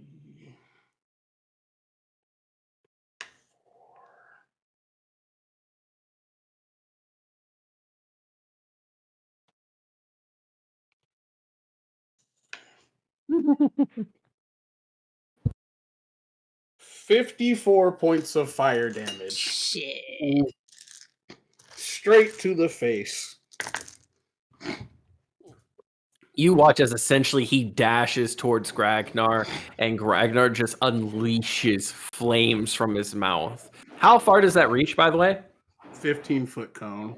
Oh, I thought he was still like holding his neck or something. Yeah, that's what I. Yeah, he was Yeah, he holding my was neck. holding your neck. He was holding your neck. So he dashes, grabs Gragnar by the neck, swings, and the shield manifests. And he looks with absolute disbelief as Gragnar talks shit and flames flicker in his mouth, and he just spews flames directly at him. He's going to need to check to see if he can hold on to you with disadvantage. He's I would say, still in not this regard. dead? So with disadvantage, that is a 1. He lets go of you. Unfortunately, my spirits do drop since Dragon's Breath is a concentration. That's weird that that's a concentration. It's because it lasts for a minute. So I can just do it. I can just do Dragon's Breath every turn. Oh. Why won't you die? I don't want to. You watch as he is engulfed in these flames, dropping you. He screams in pain as he covers his face, wobbling side to side. I'm gonna have him with that much damage. I'm going to have him Go ahead and roll with disadvantage on this. You know the thing that's crazy? Mm. That's a bonus action. Oh. Gragnar, can you do me a favor? And I need Uh-huh. you to roll a d20. Add your You know what? We're gonna bust add out your the con metal to die. it. Roll a d20, Ooh. add your con to it. Where's my metal d20? I should have rolled a different die. Dice jail. Ah! Add con to it. Yep. 7. Okay, he stays standing. He almost takes a knee and stops himself. And as he pulls his hands down, you see that his flesh is 3rd-degree burns across his body. Part of his lips have essentially melted away from the flame of Gragnar's breath. He is standing there, his flesh just charred, as he looks at you wide-eyed. I will not die here. The funny thing is that's a bonus action, and I'm gonna be disrespectful as fuck. Do it. Do it again. I pull out my crossbow that still has another fucking arrow in it. It has one of the fucking. It has one of the. Yeah, the ones that he shot at him. Yeah. Oh, Do it. I'm gonna walk up to him at point blank range, and I press the fucking crossbow to his head. I want to make sure I don't miss this time.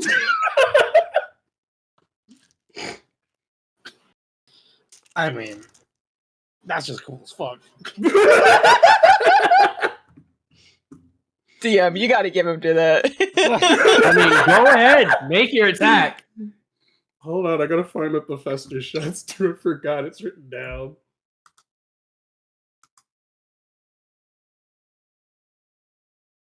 Alright.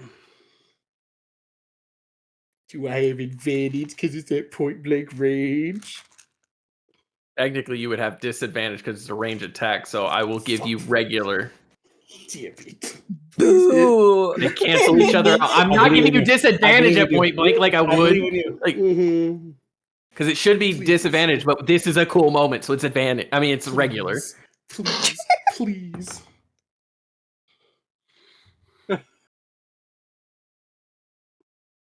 I don't like that silence. I'm pretty sure I missed. What did you roll?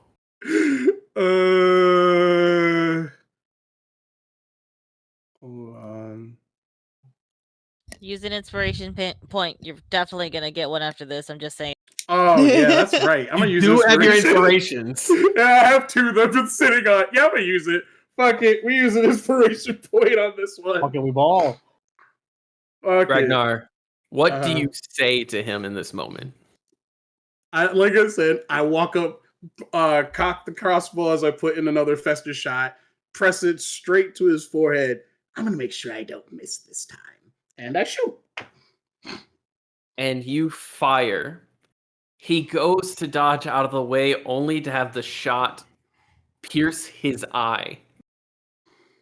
And you watch as his body flails back.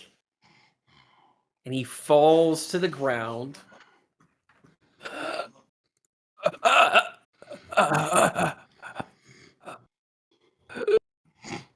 I don't want to.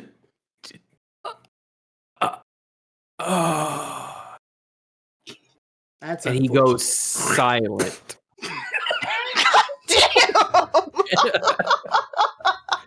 And you watch as he lays there.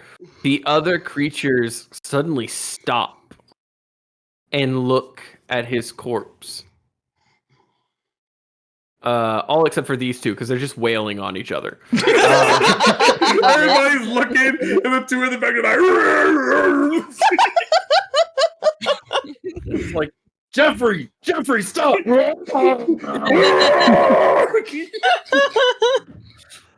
And they all begin to hiss and howl and cry out. And Not the suddenly, slapping Pikachu gift. you all hear a voice. Seraphina, you hear a very familiar voice. Feldris? It echoes through your minds. Feldris? Oh. Feldris, no. Feldris! Feldris! Feldris! Feldris! And you watch as the other creatures begin to flee the area. That's not good. I dropped my spell. The minute you drop it, like the one's got guy by the throat, slugging him, the crown demanifests, and he just like drops him, and they begin to scurry away.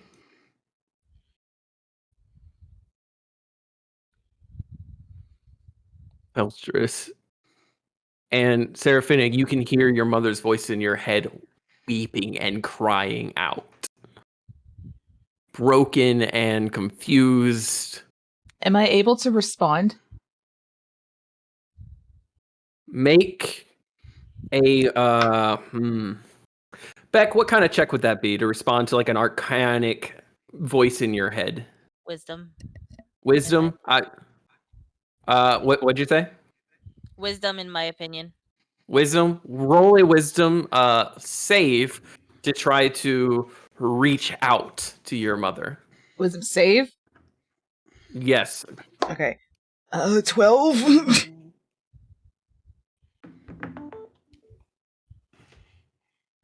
Does that work?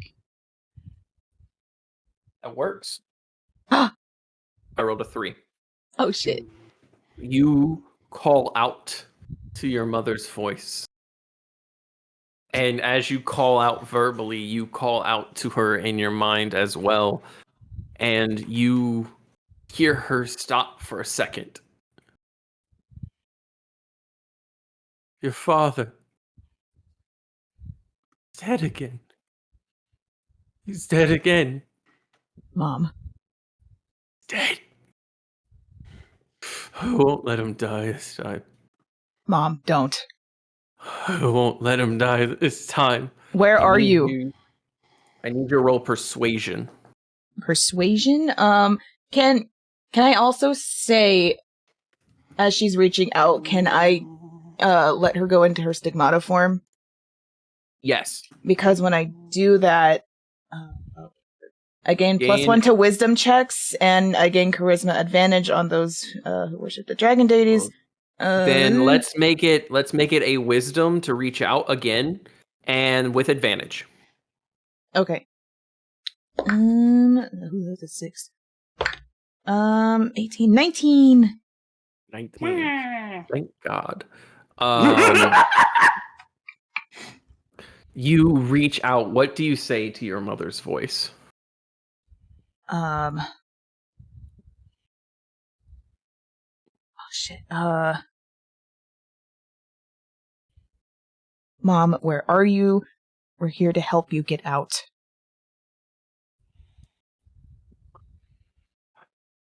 Don't know. It's so dark. I can't see. Where's Feldris?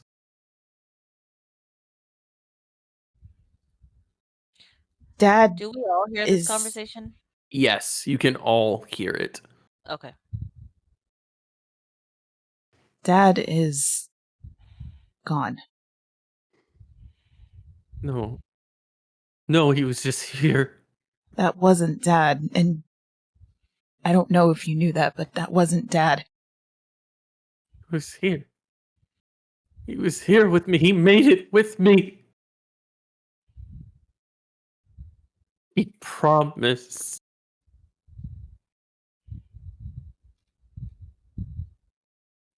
And you hear her weeping. You hear her absolutely wailing in your mind. It is almost painful, the amount of psionic and arcanic magic that is being thrown out in this way. It's not even like you can hear it in your heads. It feels physical. as she wails out in pain. Gragnar, you look down at Davenar, whose body twitches as he rolls onto his stomach and tries to crawl towards the opposite end of the cave. The arrow still in his eye. He just barely makes it 10 feet. What is he wearing? At this point, his magical armor has demanifested. He is just kind of in rags. Oh, that's great. I'm gonna like touch a toe as he's going past and cast Ignite. How does that work again? You touch a flammable object, and it catches on fire. He does. He catches on fire, and just as he makes it 10 feet, then 15 feet, Oh, he's still going? and then 20, his hand reaches out, and it drops. I'm sorry, my goddess. I couldn't keep my oath. And he dies. He stops moving, his body aflame. He fades. I don't know how to explain it other than you watch as his body, almost like a cancerous cell, begins to swell up and burst and disintegrate and grow back as the flames cook him, until finally there's just flesh on the ground. Ew.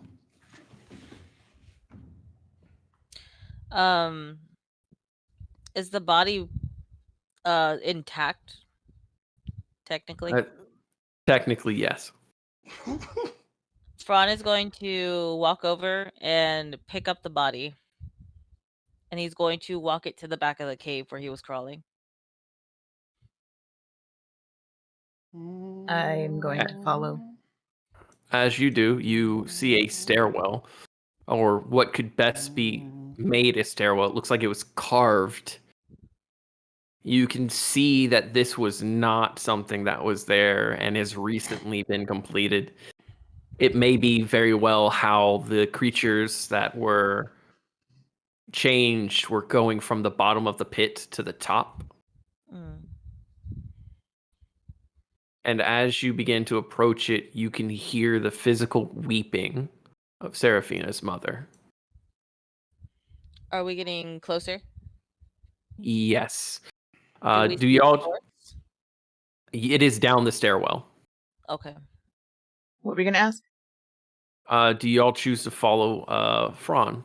I was already following him. Yeah. I am staying behind. Oh, You're staying? I've said, remember right, the conversation we Yeah, had Oh, before? okay, I remember now. Yeah. Sorry, it's been a while. Fran will head down the stairs. The Umber Hulks stay, and so does Whitejaw behind. You watch as Garum grabs Seraphina by the arm. What? Why are you stopping me? I'm gonna stay up here. Why? This is for you.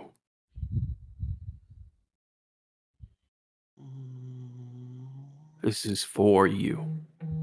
And he releases your arm and puts his hand on your back and pushes you forward.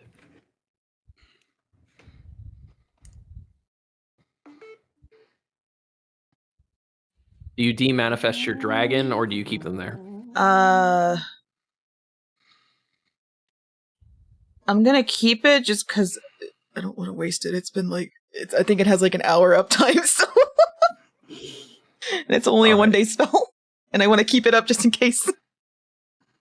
All right. So with that, Fron, you carry the kind of just flesh bag of a corpse down the stairwell. Again, it looks like it was carved recently and crudely. And as you get to the bottom, you find the smell of rot hit your face. All of you, as you begin to go down, there's this horrible smell of decay and rot and blood. As you begin to work your way down, you then also noticed the corpses. It's very obvious the stairwell is carved partially underneath the hole, and it is obvious that bodies have fallen onto this over the course of generations. The pit, the center of Darakivan, the place where unwanted and heretics alike are thrown.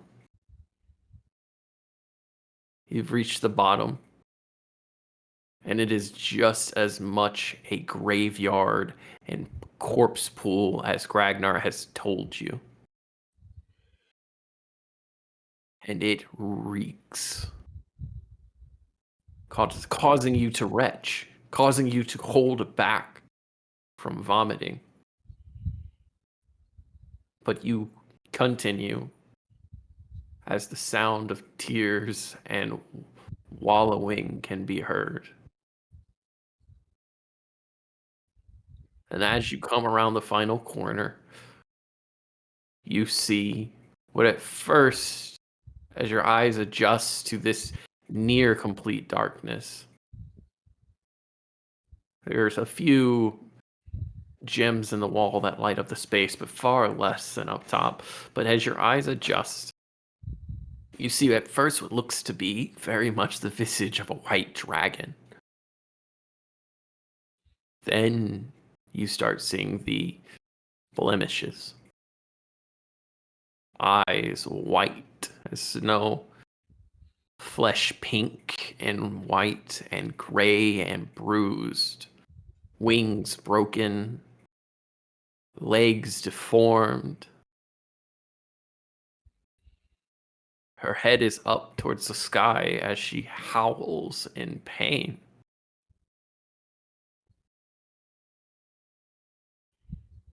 Seraphina, you found your mother. And she is broken. What do you all do? Fron is going to place Davenar on the floor before her. And then step away.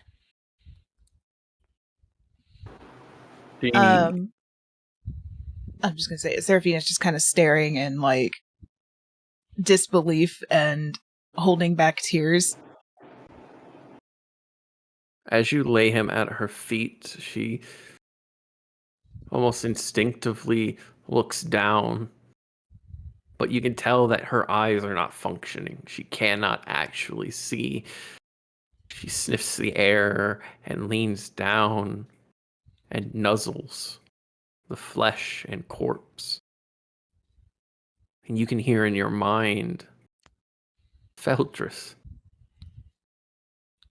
No, Feldris, not again.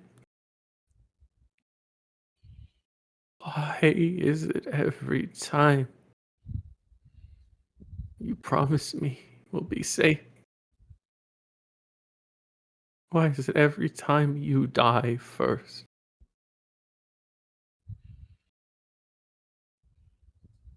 Mom. And she looks up. Who's there? Seraphina. And she's gonna cautiously take a couple steps towards her.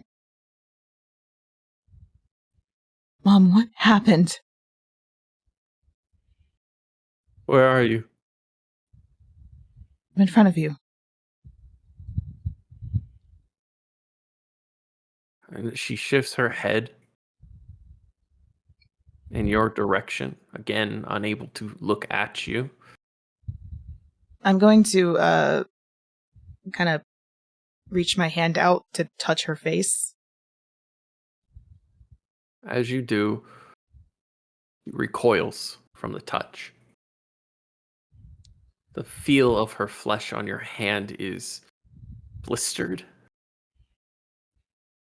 wet, like it's scaleless. Oh, like the layer underneath, like the skin or something that's like all. Yeah. Oh no! And you realize that your mother didn't turn into a white dragon, she turned into a scaleless one.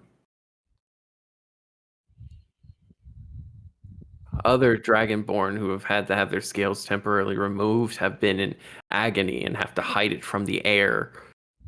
You can only imagine what it's like to be in this place. That kind of pain.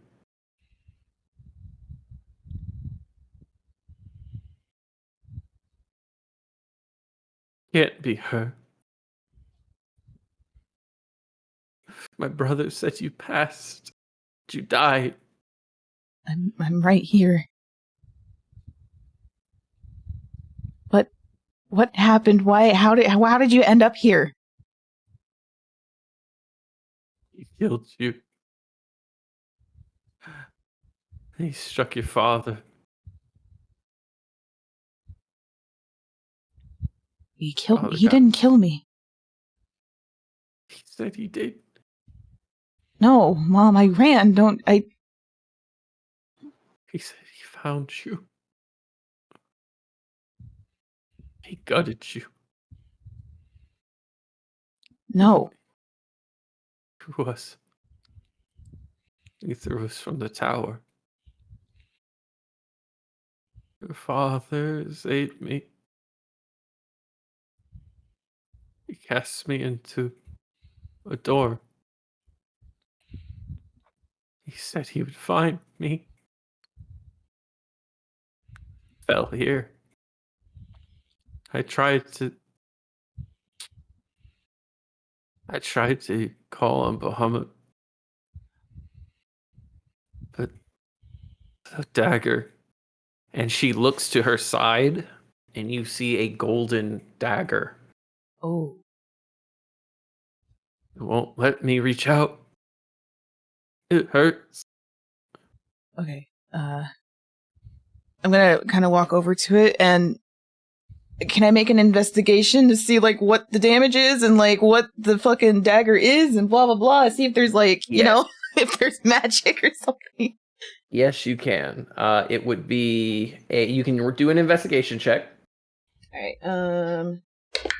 That is a 15 plus 1, 16. That is enough. It was a 15. You see draconic runes carved into the hilt and the blade all across this dagger. It is a golden dagger that glows lightly. And it gives off a warm heat. It appears to be magical in nature. Can I make your an invest- Arcana? Detect Yes. magic. You can make You're an s- Arcana check. So make an Wait. Arcana check. Fran is using Detect Magic, so you Okay. can make an Arcana check.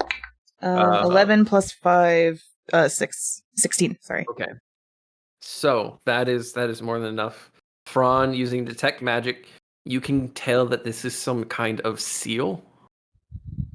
It's not something you've seen before. It's not a class of magic you directly recognize, but you've worked with sealing magic before. You've worked with magic that's specifically meant to stop something. And this gives off that same feeling. You, looking at the runes, the draconic runes, can tell that this is specifically made to seal away holy magics or divine magics. Meaning that the reason she hasn't been able to do anything correctly, the reason that the transformations have been so failed, the reason that her own transformation was so lacking and half done is because of this dagger in her side. Something that apparently your uncle placed in her before throwing her out to keep her from reaching out to Bahamut and from using her abilities. Ron, Yeah. do you have some kind of cloth, something I can...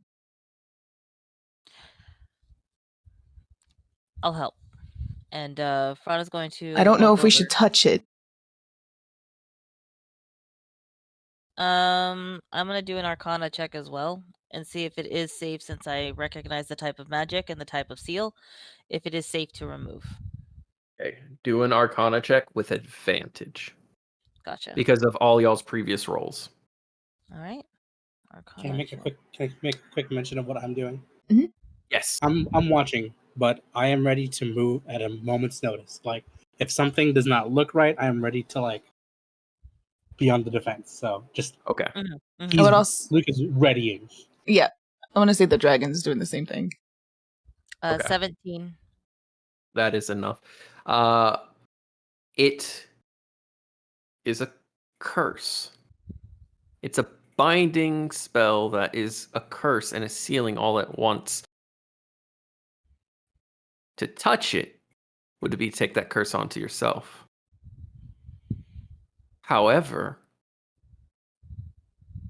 there is something that might work in your favor, Fran, to touch that dagger. Oh! You're already cursed. Oh!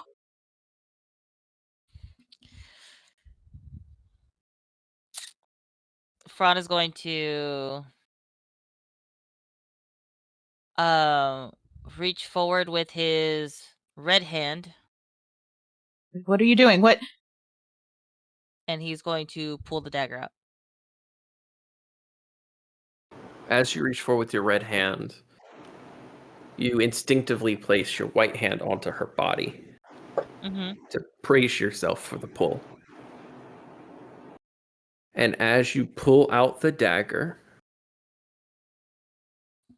you're not standing in front of everyone. Oh. You are someplace dark. And you hear a voice. A gift for little old me. Fran, you shouldn't have. And you turn to see a broken-horned Asmodeus sitting in his chair. Not a throne, not a towering obelisk to himself, but a chair. Tired, bleeding, but with a wicked smile on his face. Hello, Fran.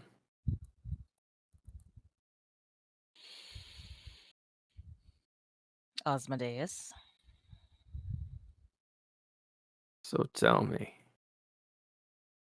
what makes you think I'm gonna let you use my curse for good?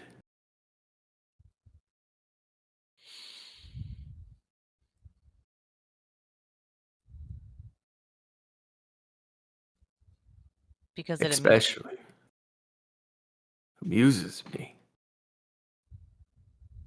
watching somebody try to use evil for good. Fran, politicians do it every day. What makes you different? That's fair.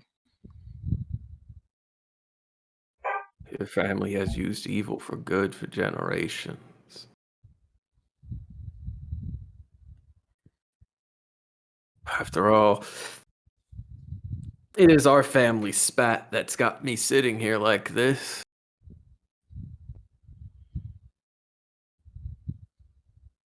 Who would have thought you'd be labeled a child of chaos? I should have guessed. I should have would've better. guessed. The adopted son being loved more than me.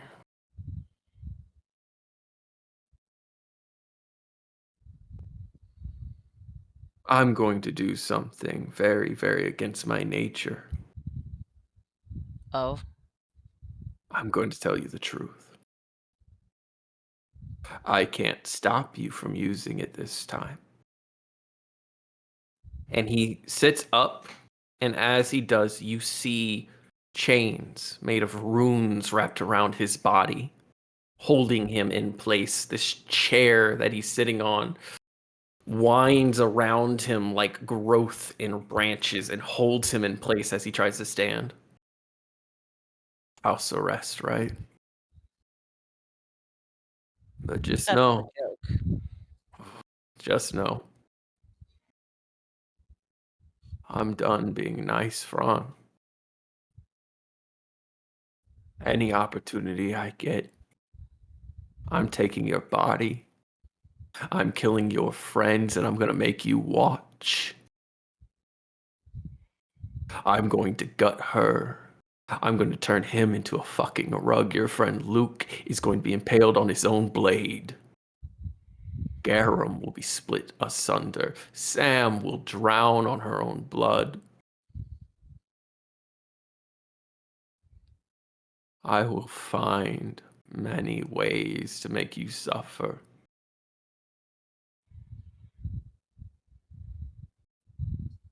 But until then, enjoy your victories. Because tick-tock, Fran. Tick-tock.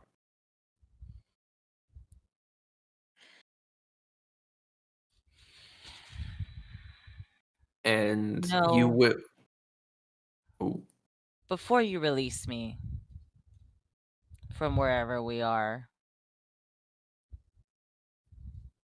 just know I'm not afraid of you, That's fine. and I can't wait to kill you. Now that sounds like a god killer. And I can't wait to make you my first. You will be one of many.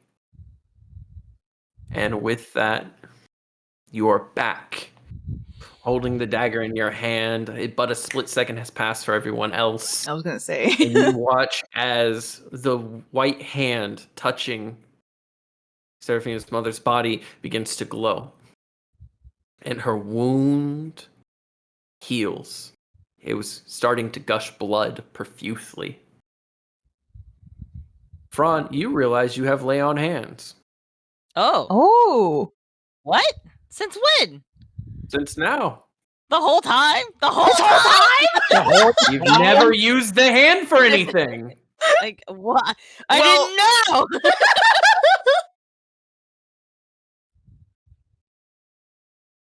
Yeah. Well, thanks! so the dagger's out. Yeah, the dagger's out.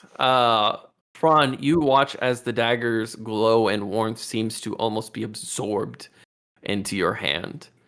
And it goes from a glowing golden color to that of a silver dim metal before it seems to lose all of its magic. And that doesn't feel good. That magic has to go somewhere.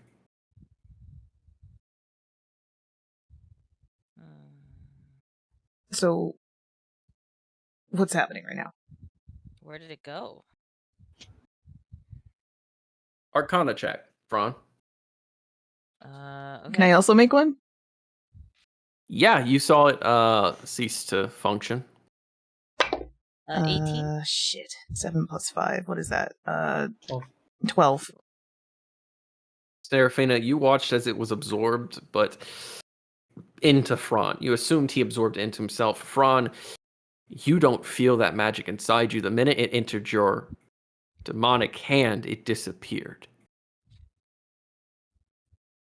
And it has to go somewhere. Shit. What is happening? Are you okay? What? Don't worry about it. We'll explain later. Not a big. Can I make an assumption?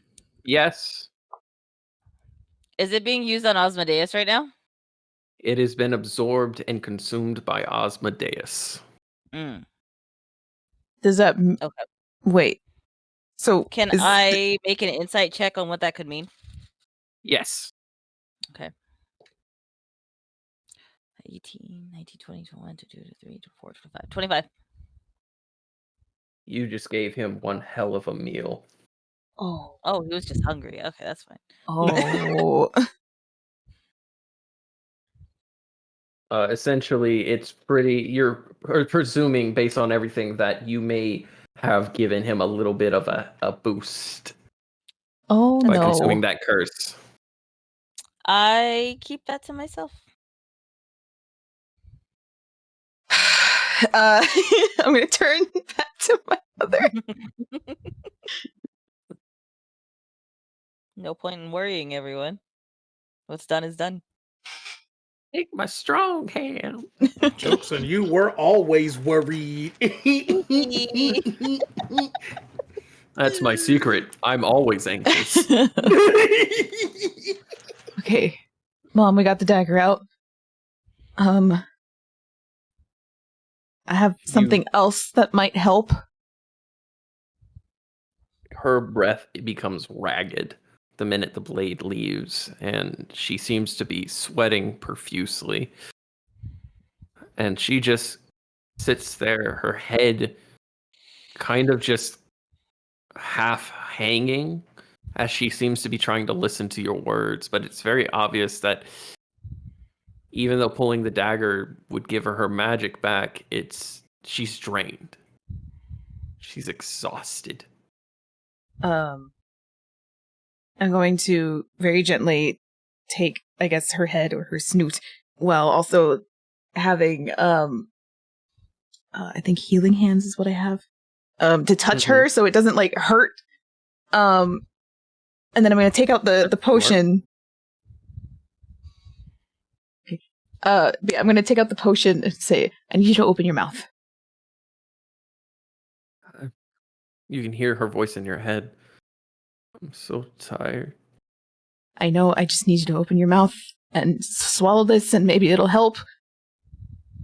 I'm going to help her pry her. Yeah, I'm going to help her pry her mouth open and try and pour the potion down her throat. Okay. Seraphina. Mm-hmm. I need you to take a d20. Mm-hmm. I need you to roll that d20. Okay. And I need you to go ahead and add your charisma modifier. Charisma? Okay. Charisma. I thought the same thing. That is a 17 pseudo 20. Oh! A dirty 20. Oh! You watch as... Oh, what'd you say, Luke? No, I was making a comment for that. 20. You watch as you pour that in, and as you do, you feel a part of yourself reaching out to your mother. Your draconic form grows a bit as your horns lengthen, the scales on your body grow and spread just a little bit more.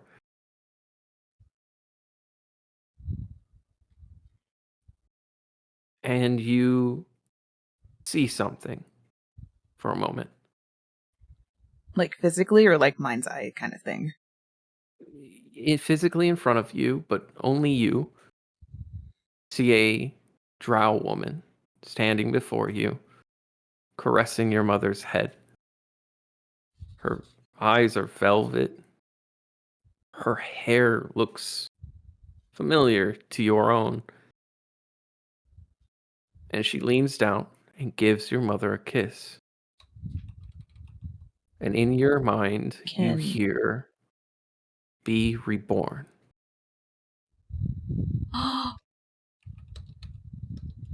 And between... Can I make some kind of save to see if I recognize her?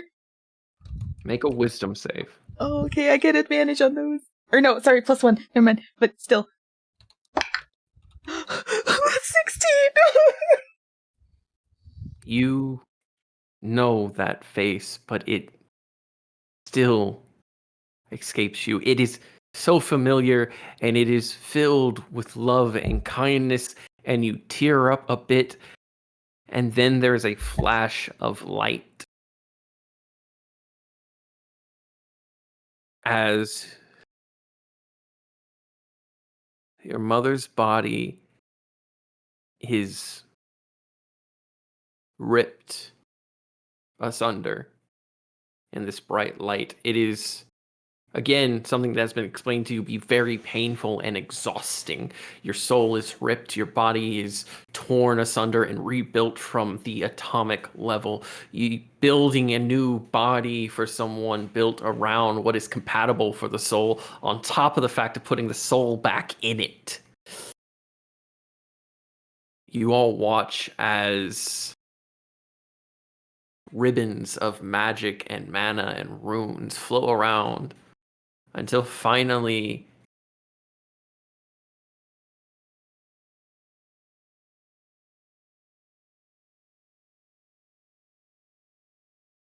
a halfling woman lays in front of you.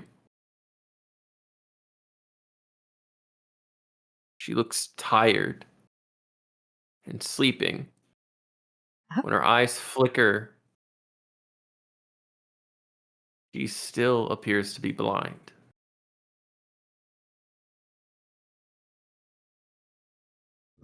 But she lays there in your arms.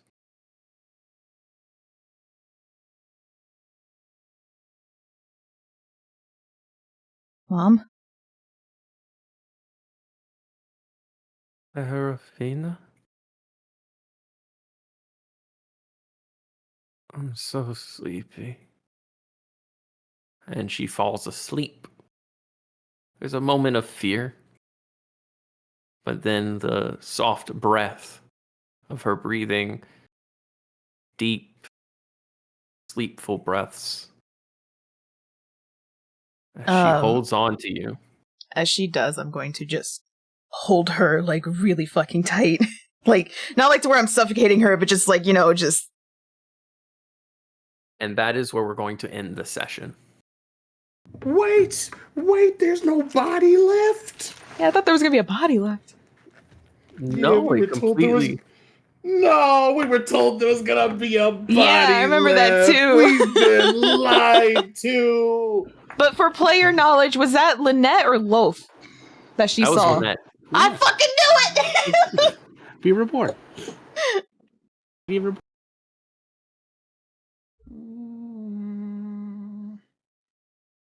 That was an intense session. Holy shit.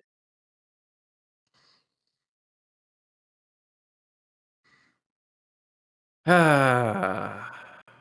Damn it. I was gonna eat at the dragon's. You were told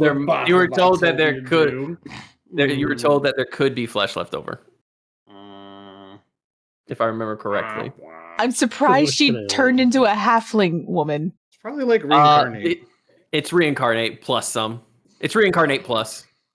I don't know what that means. The DLC. It's New Game Plus. It's New Game Plus with reincarnate. So reincarnate is a spell that essentially randomly produces a body for the character. Okay. For their soul's main random body. species. Yep. I see. So your mom's a halfling now. Yay. She's short. Haha. Took too long. Now your dragon's gone. That's what happened. Look out.